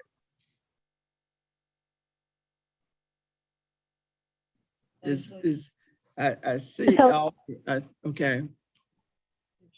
Leslie Elder, I can start the panel. Okay. Can you hear me okay? Yes. Excellent. Thank you so much for the opportunity to provide favorable testimony on SB 110 and the amendment. I am Leslie Elder, the Mid-Atlantic Director for the Coalition for Community Solar Access. CCSA is a national trade association of businesses and nonprofits working together to implement best practices for all community solar markets across the country. I represent over 80 members who have, some are headquartered in Maryland and then others are investing here. So SB 110 and the amendment makes very small changes to the pilot program to bring best practices from other states and provide a pathway to achieve several of the policy objectives to provide access for clean energy to all and increase cost efficiencies for the Maryland consumers. Recently, the Department of Energy has committed to power over 5 million households with community solar by 2025. This is a 700% increase over the next few years. Now, today, only a fraction of Maryland households can access solar energy, and community solar is the key to allow anyone who pays an electric bill the opportunity to lower their energy burdens and combat climate change through renewable generation. Senator Kramer's bill will do a couple of things. It'll help Maryland achieve the 14.5% renewable generation goal by 2030 and ensure every consumer has access to participate. It allows high corporate investments for grid modernization, and it allows innovation and creativity through the solutions during the last final years of the pilot program, which ends on December 2024. Senator Kramer's SB 110 and the amendment that he just described is simple, and it allows for more efficient overall allocation of investments and better utilization of grid assets. Leveraging local solar will help Maryland achieve its unique energy demands and avoid costly distribution system investments. Thank you so much for your time and consideration, and we hope that we can count on your support. Thank you. Are there any questions for this witness? All right, we're going next to Dr. Alfred Bartlett. Thank you, Chair Kelly, Vice Chair Feldman, members of the committee. I'm Dr. Alfred Bartlett. I'm the Energy Committee Policy Advisor with the Maryland Sierra Club, and I'm a volunteer. In 2019, I led the volunteer component of our support for the Clean Energy Jobs Act, or CEJA, and since 2015, I've been an active member of the PSC's working group on the Community Solar Pilot Program. You have our written testimony, so just a few points in support of SB 110, which will let us evaluate the benefits of increasing community solar project capacity to 5 megawatts. First of all, we need to speed up all of our solar development in Maryland. The CEJA target of 14.5% of our electricity from solar by 2030 means we have to build more than 350 megawatts per year over the next 9 years, which is far more than we're building. And community solar should be an important part of that growth because it can serve the almost 3/4 of our population who can't get solar on their own roof. 5 megawatt projects aren't big by solar standards, but as Senator Kramer noted, the larger size will save money for households who participate because it means more economies of scale. A larger project needs only one set of inverters, one access road, one interconnection, and so on, instead of multiples of these things for multiple smaller projects. That adds up to lower cost per kilowatt hour. And a 5 megawatt project actually uses less land than the 2 megawatt projects it would take to produce the same amount of electricity. There are 19 other states nationwide with community solar programs that have a capacity of 5 megawatts or greater. So testing it here will let us know if this will be good for Maryland. But it will take time to develop such projects. So these last few years of the pilot program are our last chance to evaluate this larger project size, which means we have to take action now. So we respectfully urge a favorable report on SB 110. Thank you. Thank you. Are there any questions for Dr. Bartlett? All right, we're going next to Scott Elias. You have 2 minutes.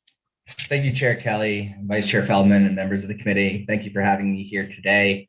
My name is Scott Elias. I am the Director of Mid-Atlantic State Affairs for the Solar Energy Industries Association, and I'm speaking today on behalf of our Maryland affiliate, the Chesapeake Solar and Storage Association, or CHESA. Our members design, sell, integrate, install, finance solar for all market segments, including the community solar market segment. And we strongly support Senator Kramer's bill, SB 110, which would increase the maximum community solar generating capacity from 2 megawatts to 5 megawatts. Community solar, as you likely know, refers to local solar facilities shared by multiple community subscribers who receive credit on their electricity bills for their share of the power produced. And this model for solar is being rapidly adopted nationwide. But in most states across the nation, the individual project size is capped at 5 megawatts. Community solar has the capacity to expand accessibility to solar to anyone, including those that don't have the ability to put solar on their rooftops. And raising the generating capacity from 2 megawatts to 5 megawatts will allow our developer members to use greater economies of scale to reduce the per megawatt cost, which will in turn help make more community solar projects cost effective and therefore give more residents across Maryland the choice to experience the cost saving benefits of community solar. As Senator Kramer noted, Maryland can be a national leader in community solar development, but it's important that Maryland's community solar market remains competitive. And raising the community solar generating capacity to 5 megawatts will bring Maryland on par with other states that allow community solar to be up to 5 megawatts in size, like New Jersey, New York, Massachusetts, and Maine, just to name a few. So on behalf of CHESA, we thank you for your support of Maryland's solar industry, and we urge a favorable report on Senate Bill 110. Thank you. Thank you. Are there any questions for this witness? Okay, we're going next to Doug Myers of the Chesapeake Bay Foundation.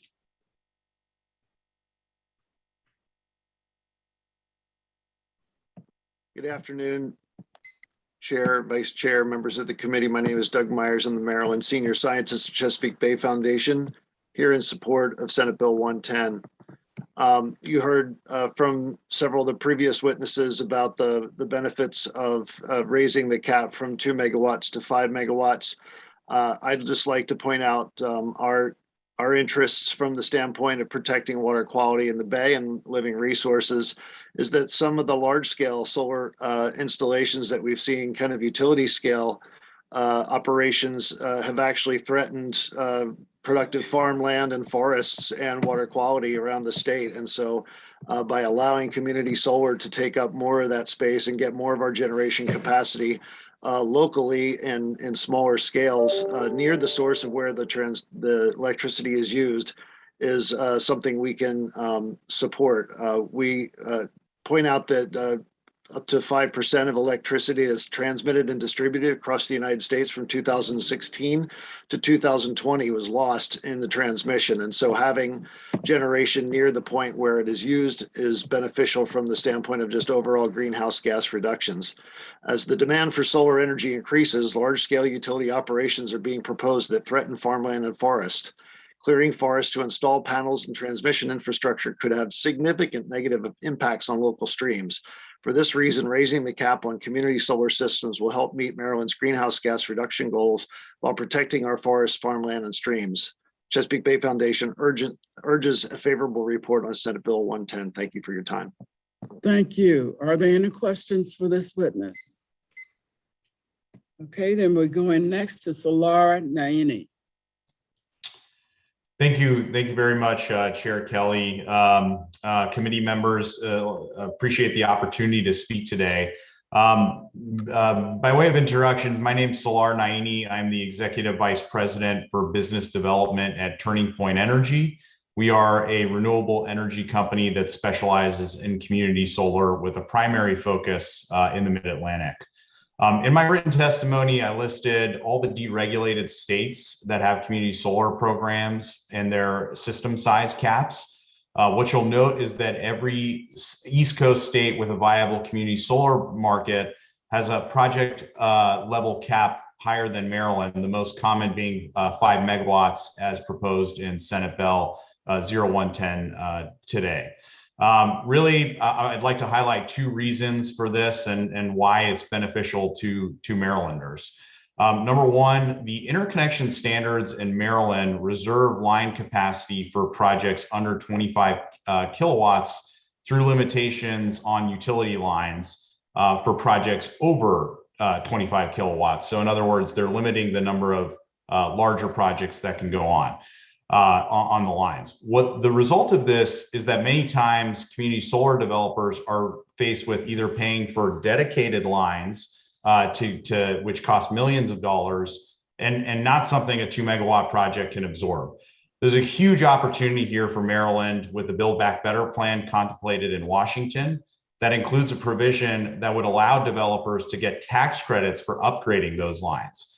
So you couple the tax credit on upgrading lines with 5 megawatts, And this is a huge win for Marylanders because you're basically getting upgraded utility infrastructure for free, and you're able to better reach your RPS goals.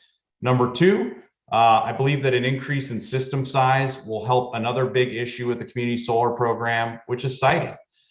Simply put, any new technology, there's a learning curve. This also applies to community solar permitting.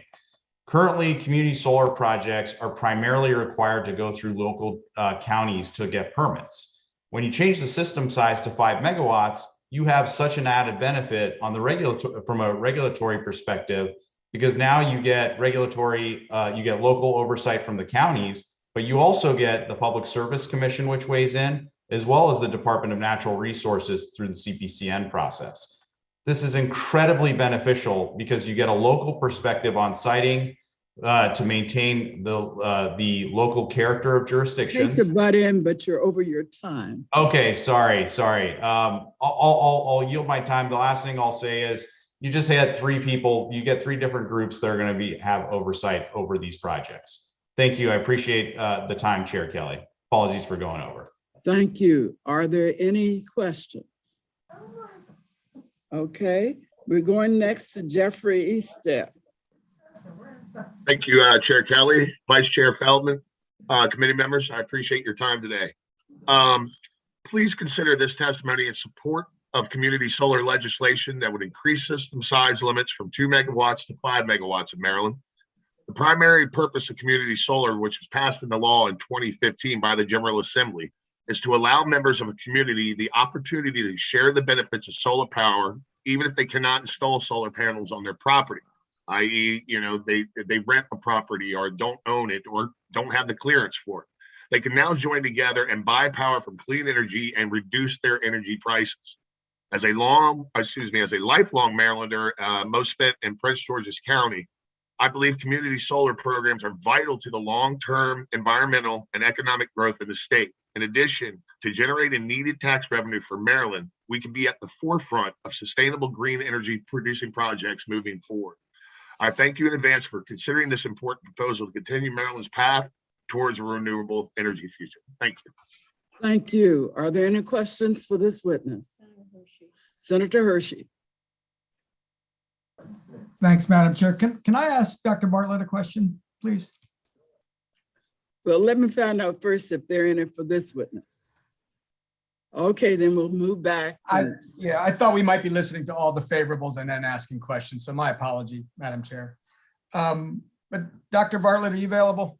Yes. Thank you. You had mentioned that the number of different types of projects that obviously community solar could go on, and brownfields, parking lots, things of that nature.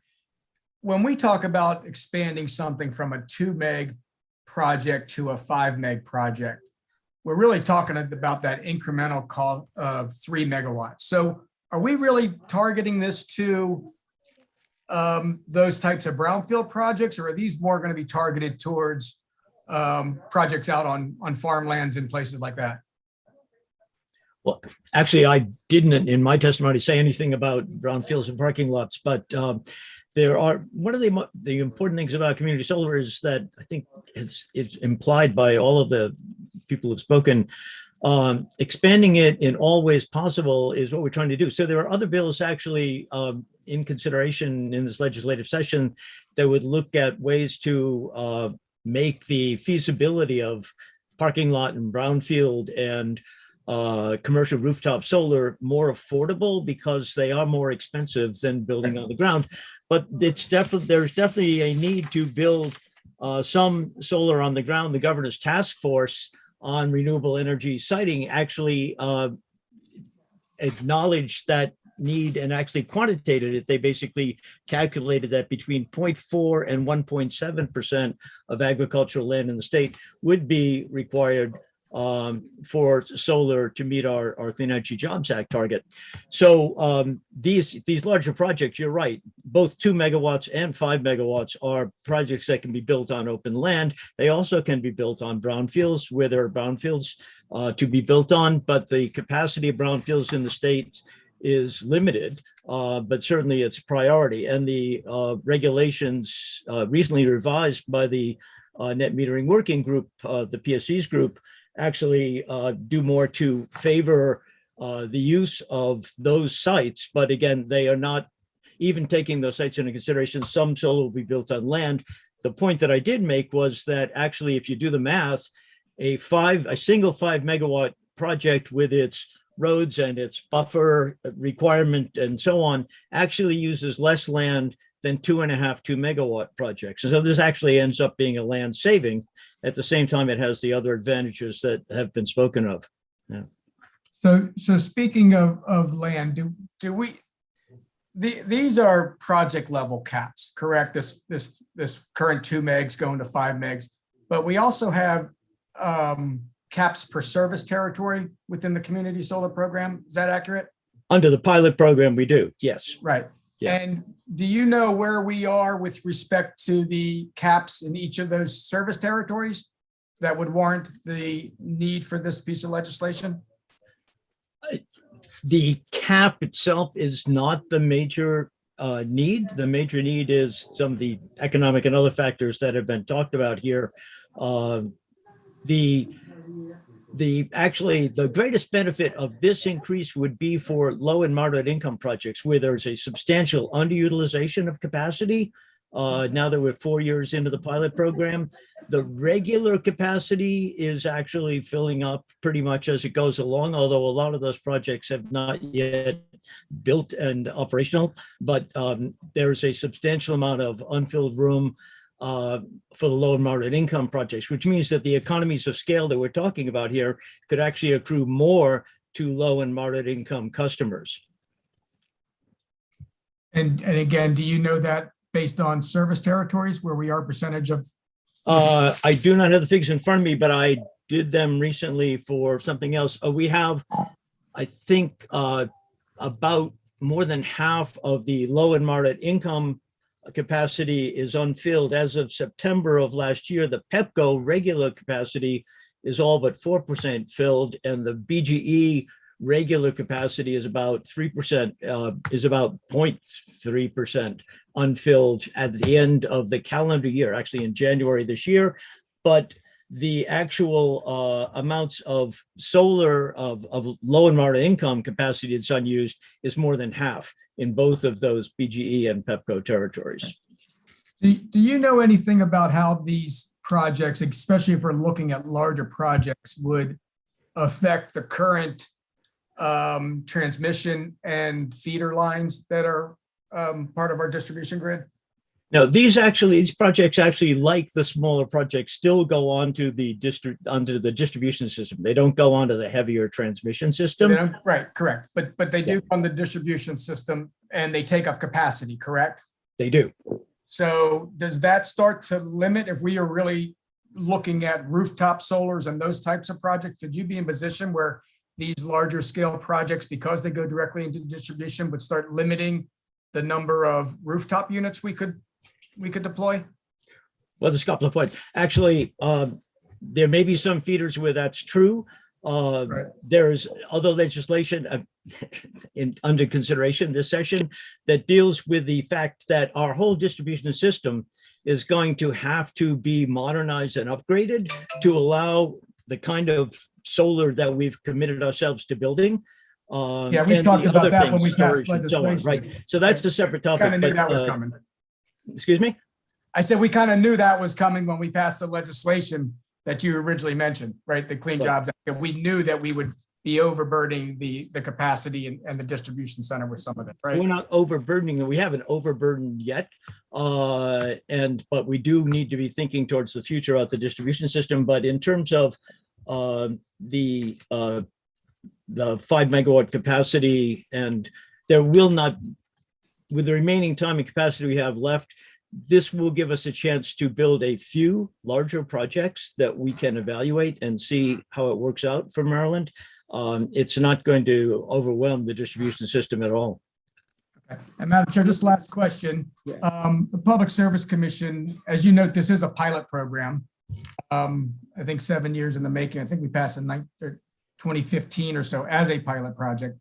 Public Service Commission is due to report to the General Assembly the results of this pilot program July 1st, 2022, this year, obviously. Is there any reason why this legislation has to go forward before we hear the results from the Public Service Commission? And was that just a general question, Senator? You could answer, Mr. Yeah, you can answer. You posed it to the committee chair. No, I asked the committee chair for leniency for one more question.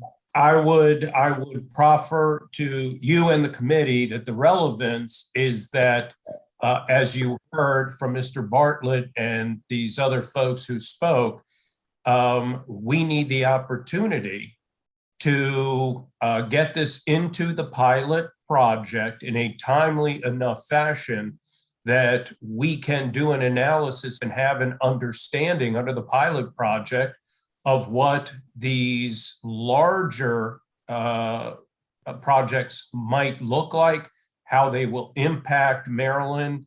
And if we were to wait until we hear some report on what has been done to date, which clearly will not reflect the change we're contemplating here, then we'll have to take this issue up in a year from now. By the time we do that, these projects won't have a chance to get into the pipeline, be developed, and give us the opportunity under the pilot project to make an evaluation.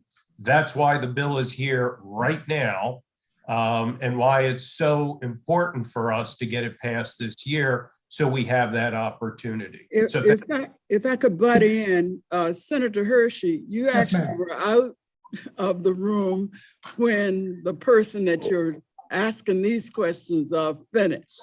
And I let you go back when you came. So, and he's a great witness. Yeah. And I'm sure he'd be happy to continue to dialogue with you offline. Okay. It just, thank you, Madam Chair. It just sounds like what Kramer just mentioned would be great recommendations that we might hear from Public Service Commission rather than just a single piece of legislation that is deemed crucial to continue on with this pilot program. So thank you. We want to go next to Jake Spring. Oh, Senator Augustine, you got your hand up. Thank you, Chair Kelly. Just for a point of clarity for me, how much land are we talking about from the 2 megawatt to a 5 megawatt project? I'm going to ask Dr. Bartlett if he would try to answer that. Let me, if I may, defer to Mr. Naini, or one of the actual solar developers. I think they're better positioned to. Okay. So which one of you? Yes, Chair Kelly. So for a 5 megawatt project, you're looking at about 30 to 35 acres. To put it, just to give you context, for a 2 megawatt project, we're probably looking at closer to, call it 10 to 15. However, what I would add is when this bill was originally approved, we were looking at 25 acre parcels for a 2 megawatt project. So now 5 to 10 acres more gets you more than double the amount of capacity that you would have when this bill was first passed. Thank you. I really appreciate understanding. Okay, thank you. All right, we're going next to Jake Springer. Great. Thank you, Madam Chair, Vice Chair Feldman, members of the committee. Jake Springer with Nexamp. We're a clean energy company focused on community solar here in Maryland. You have my written testimony, so I just want to touch on a couple brief points. There's been some great discussion on this bill, as you've all heard, but I appreciate the opportunity to be here today and to express our support for Senate Bill 110. And we just want to thank Senator Kramer for his leadership on this issue and all things related to community solar. My company has been an active participant in the program since 2017. We built the program's first low to moderate income project, which had 51% of the offtake of that project is going to low to moderate income customers. And at this moment, we have a number of other projects in the construction phase and many more in the pipeline behind that. I think Senator Kramer said it well on multiple occasions, but Maryland was absolutely a leader, when this program got started. And I think now is the opportunity for the state to learn from others. And for companies like mine that invest in these types of projects across different states, including many of Maryland's neighbors, we do see the distinction. And it does put Maryland at a disadvantage for attracting this kind of investment into their program. So I think that's something that the committee really should consider. And it does increase the economic efficiency of these projects. And it spreads what are largely similar costs across a larger size, meaning we can serve more customers, offer greater savings to these customers with the same project. There's some good discussion also about the land use. And I know that there will be questions and concerns about that. And Senator Augustine just touched on that. In our experience, our baseline expectation has shrunk 20% from when we first started out, from about 18 acres for a 2 megawatt project down to like about 14 acres for a 2 megawatt project. And we'd expect that to continue, that trend to continue as the technology advances and improves. So overall, I think this is a common sense change that's going to produce benefits for the community solar program. It's going to allow the state to achieve its goals more quickly. So I respectfully urge you to support Senate Bill 110 and urge a favorable report. Thank you, Madam Chair. Thank you. Any questions for this witness? Okay, we're going next to John Finnerty, Standard Solar. Good afternoon. Good afternoon, Chair Kelly, Vice Chair Feldman, and members of the committee. Thank you for the opportunity to provide testimony on SB 110. I've been with Standard Solar here based in Rockville for about a dozen years or so. And over those years, I've been active with the MDVC board, which is now CHESA, and was honored to serve on Governor Hogan's Renewable Energy Development and Siting Task Force in 2019. I'm here today to support the bill, SB 110, expanding community solar project cap to 5 megawatts. This builds on the success of the community solar project, our pilot program. It facilitates additional subscribers, and it would raise Maryland to match the same 5 megawatt project cap in many surrounding states. The community solar pilot program is successful public policy. The results today and in the future are transparent, measurable, and effective for statewide economic growth. At Standard, we have seen firsthand the positive benefits that community solar projects bring to individuals, businesses, and communities. Our community solar projects to date are serving over 3,000 Maryland households, including over 400 LMI subscribers. And those numbers are growing as more projects come online. The project spans statewide in all 3 Exelon service territories and Potomac Edison. So additional Maryland households and businesses will benefit with the passage of this bill. In summary, some of the key benefits include advancement of the CEJA goals by 2030, opens more access to Marylanders to participate in solar generation, better utilizes brownfield acreage and open parking lots, improves cost efficiency of utility interconnections, and generates additional long-term bankable rent revenue for host project or property owners. And it continues Maryland's energy and technology leadership while expanding direct investment and job growth statewide. Standard Solar is active. We've kind of gone over time. Okay. Well, much appreciated, and just urge the committee to support a favorable vote on SB 110. Thank you. Thank you. All right, and our final speaker is unfavorable. That's Colby Ferguson of the Maryland Farm Bureau. Thank you, Madam Chair, Mr. Vice Chair, members of the committee. Colby Ferguson on behalf of Maryland Farm Bureau. Yes, we come in opposition to this bill, not in opposition of community solar or any of those types of things. It's really more in opposition of expanding a program that really doesn't have any parameters on the siting of where these facilities can go.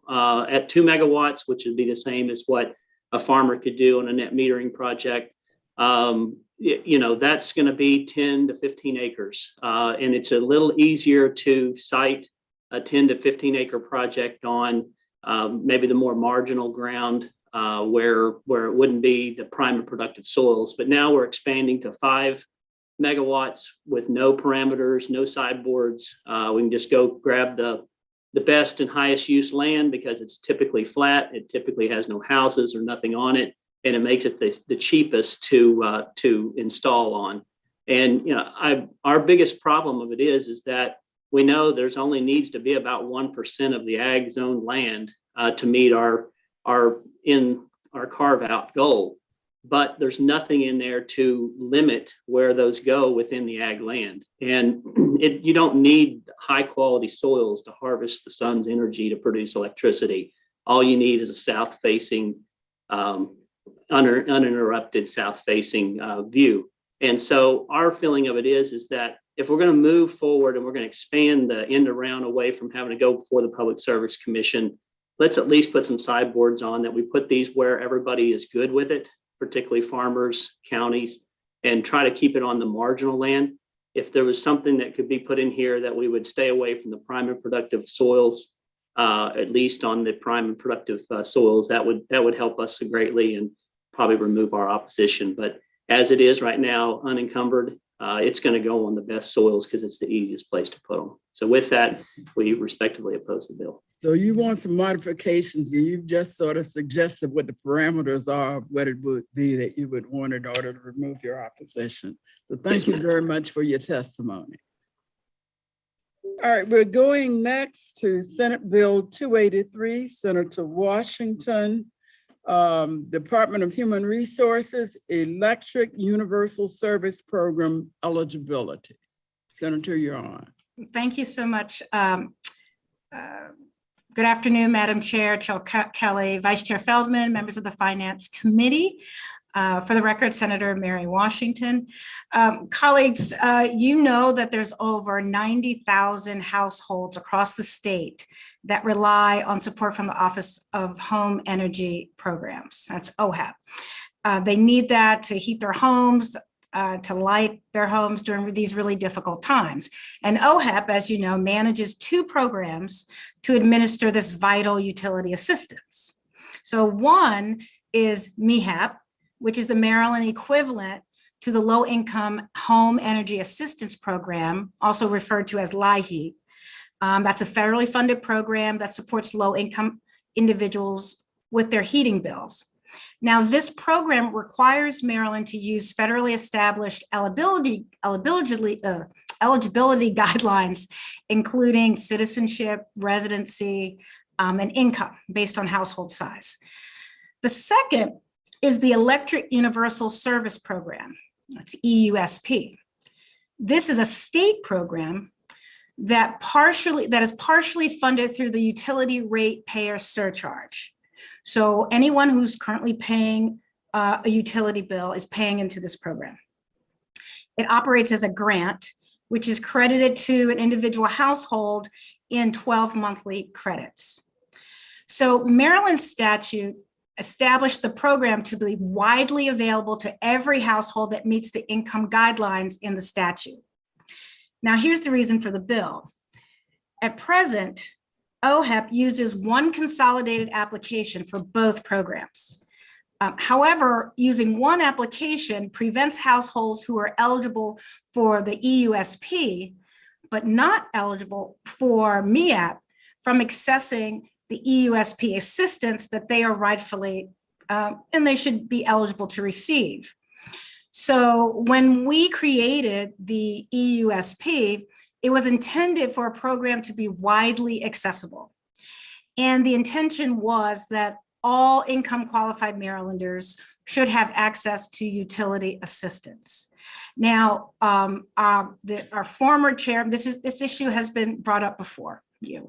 The former chairman of Economic Matters, Derek Davis, wrote to the DHS secretary, Padilla, and he actually requested that there be a change in the DHS regulations. I just want to quote, Madam Chair, just briefly, not the entire letter, but he says, he was requesting that we allow Marylanders to either apply for the EUSP and MEAP together, or to apply directly to EUSP without requiring documentation required by LHEAP. And so we'd be asking for a change in the public utilities article. This would give OHEP the ability to coordinate EUSP benefits along with and make them distinction from MEHAP benefits and other assistance programs. So the goal really is in the statute is to streamline the application process for all Marylanders seeking help. So my request is that, and he continues, he says some other things, and then he says, my request is that you modify COMAR so that individuals with no one in their home meeting the LHEAP criteria have the ability to apply for these funds. So this bill, colleagues, solves this problem. SB 283, it establishes a requirement for OHEP to allow Marylanders who qualify for the ESP funds under our current statute to be able to access those funds.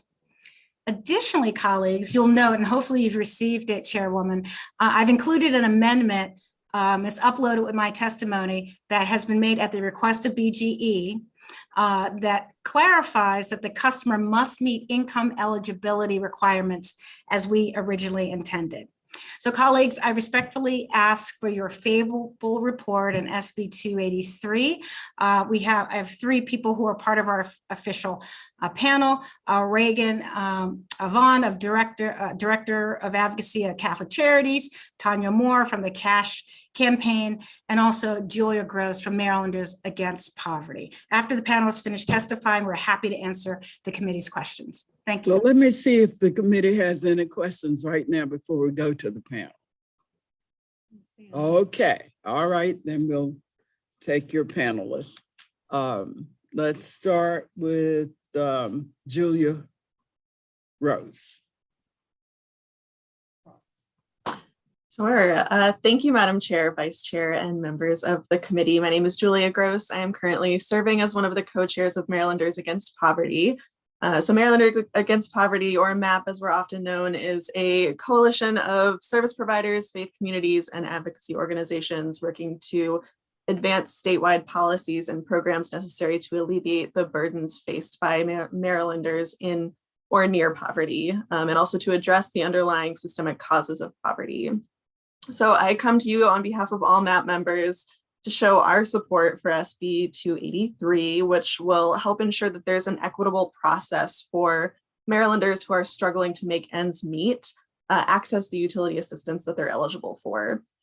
We know over the past 2 years, the pandemic has only exacerbated the struggle of low-income individuals and families. And because of that, we've seen the need for these safety net programs in our state increase exponentially since March of 2020.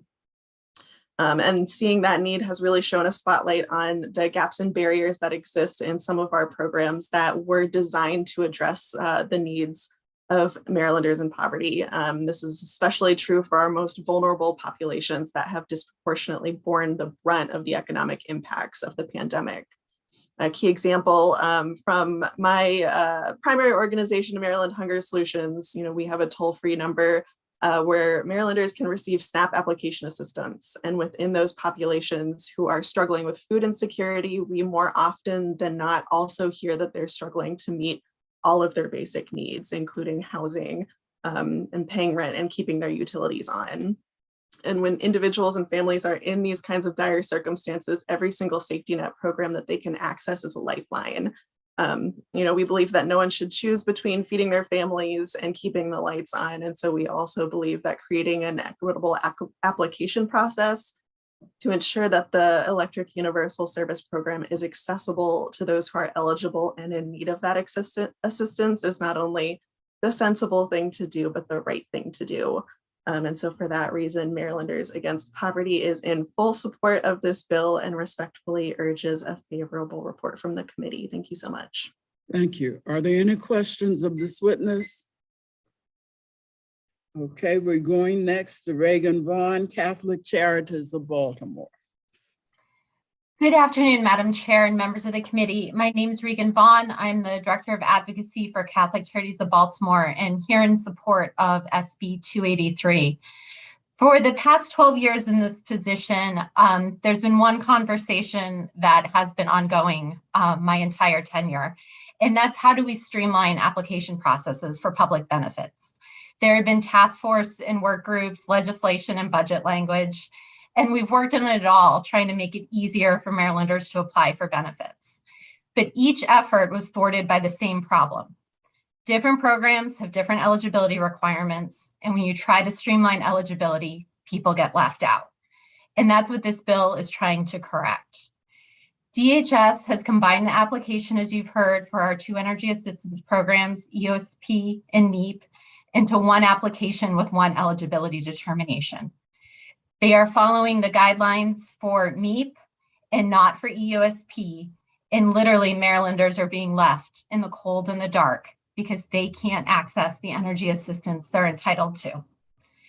Maryland's EOSP program was established by the General Assembly, and I dare say it was this committee that probably voted on that establishing legislation. The administration should be following the eligibility criteria that you established in the administering this program. My understanding, and as Senator Washington shared, the Economic Matters Committee tried to work with the department last year during session and over the interim to fix this problem without legislation. That didn't happen. And so now today we're before you with this legislation to put the fix in place so that the statute you established is followed. We would urge a favorable report of SB 283. Thank you. Thank you. Are there any questions for this witness? Okay, if not, then we're going to Tanaya Moore. Thank you. Chairwoman Kelly, Vice Chair, members of the committee, thank you for the opportunity to support Senate Bill 283. My name is Tanaya Moore, and I'm the Policy Manager with the CASH Campaign of Maryland. CASH is a nonprofit that promotes economic advancement for low to moderate income individuals and families in Baltimore and across the state. As mentioned earlier, currently people must apply for energy assistance using one application. This application uses federal requirements, which excludes immigrant households from the state's energy assistance program that they actually contribute to. All Maryland utility accounts pay into EUSP. However, not all Maryland utility account holders can access those funds if needed.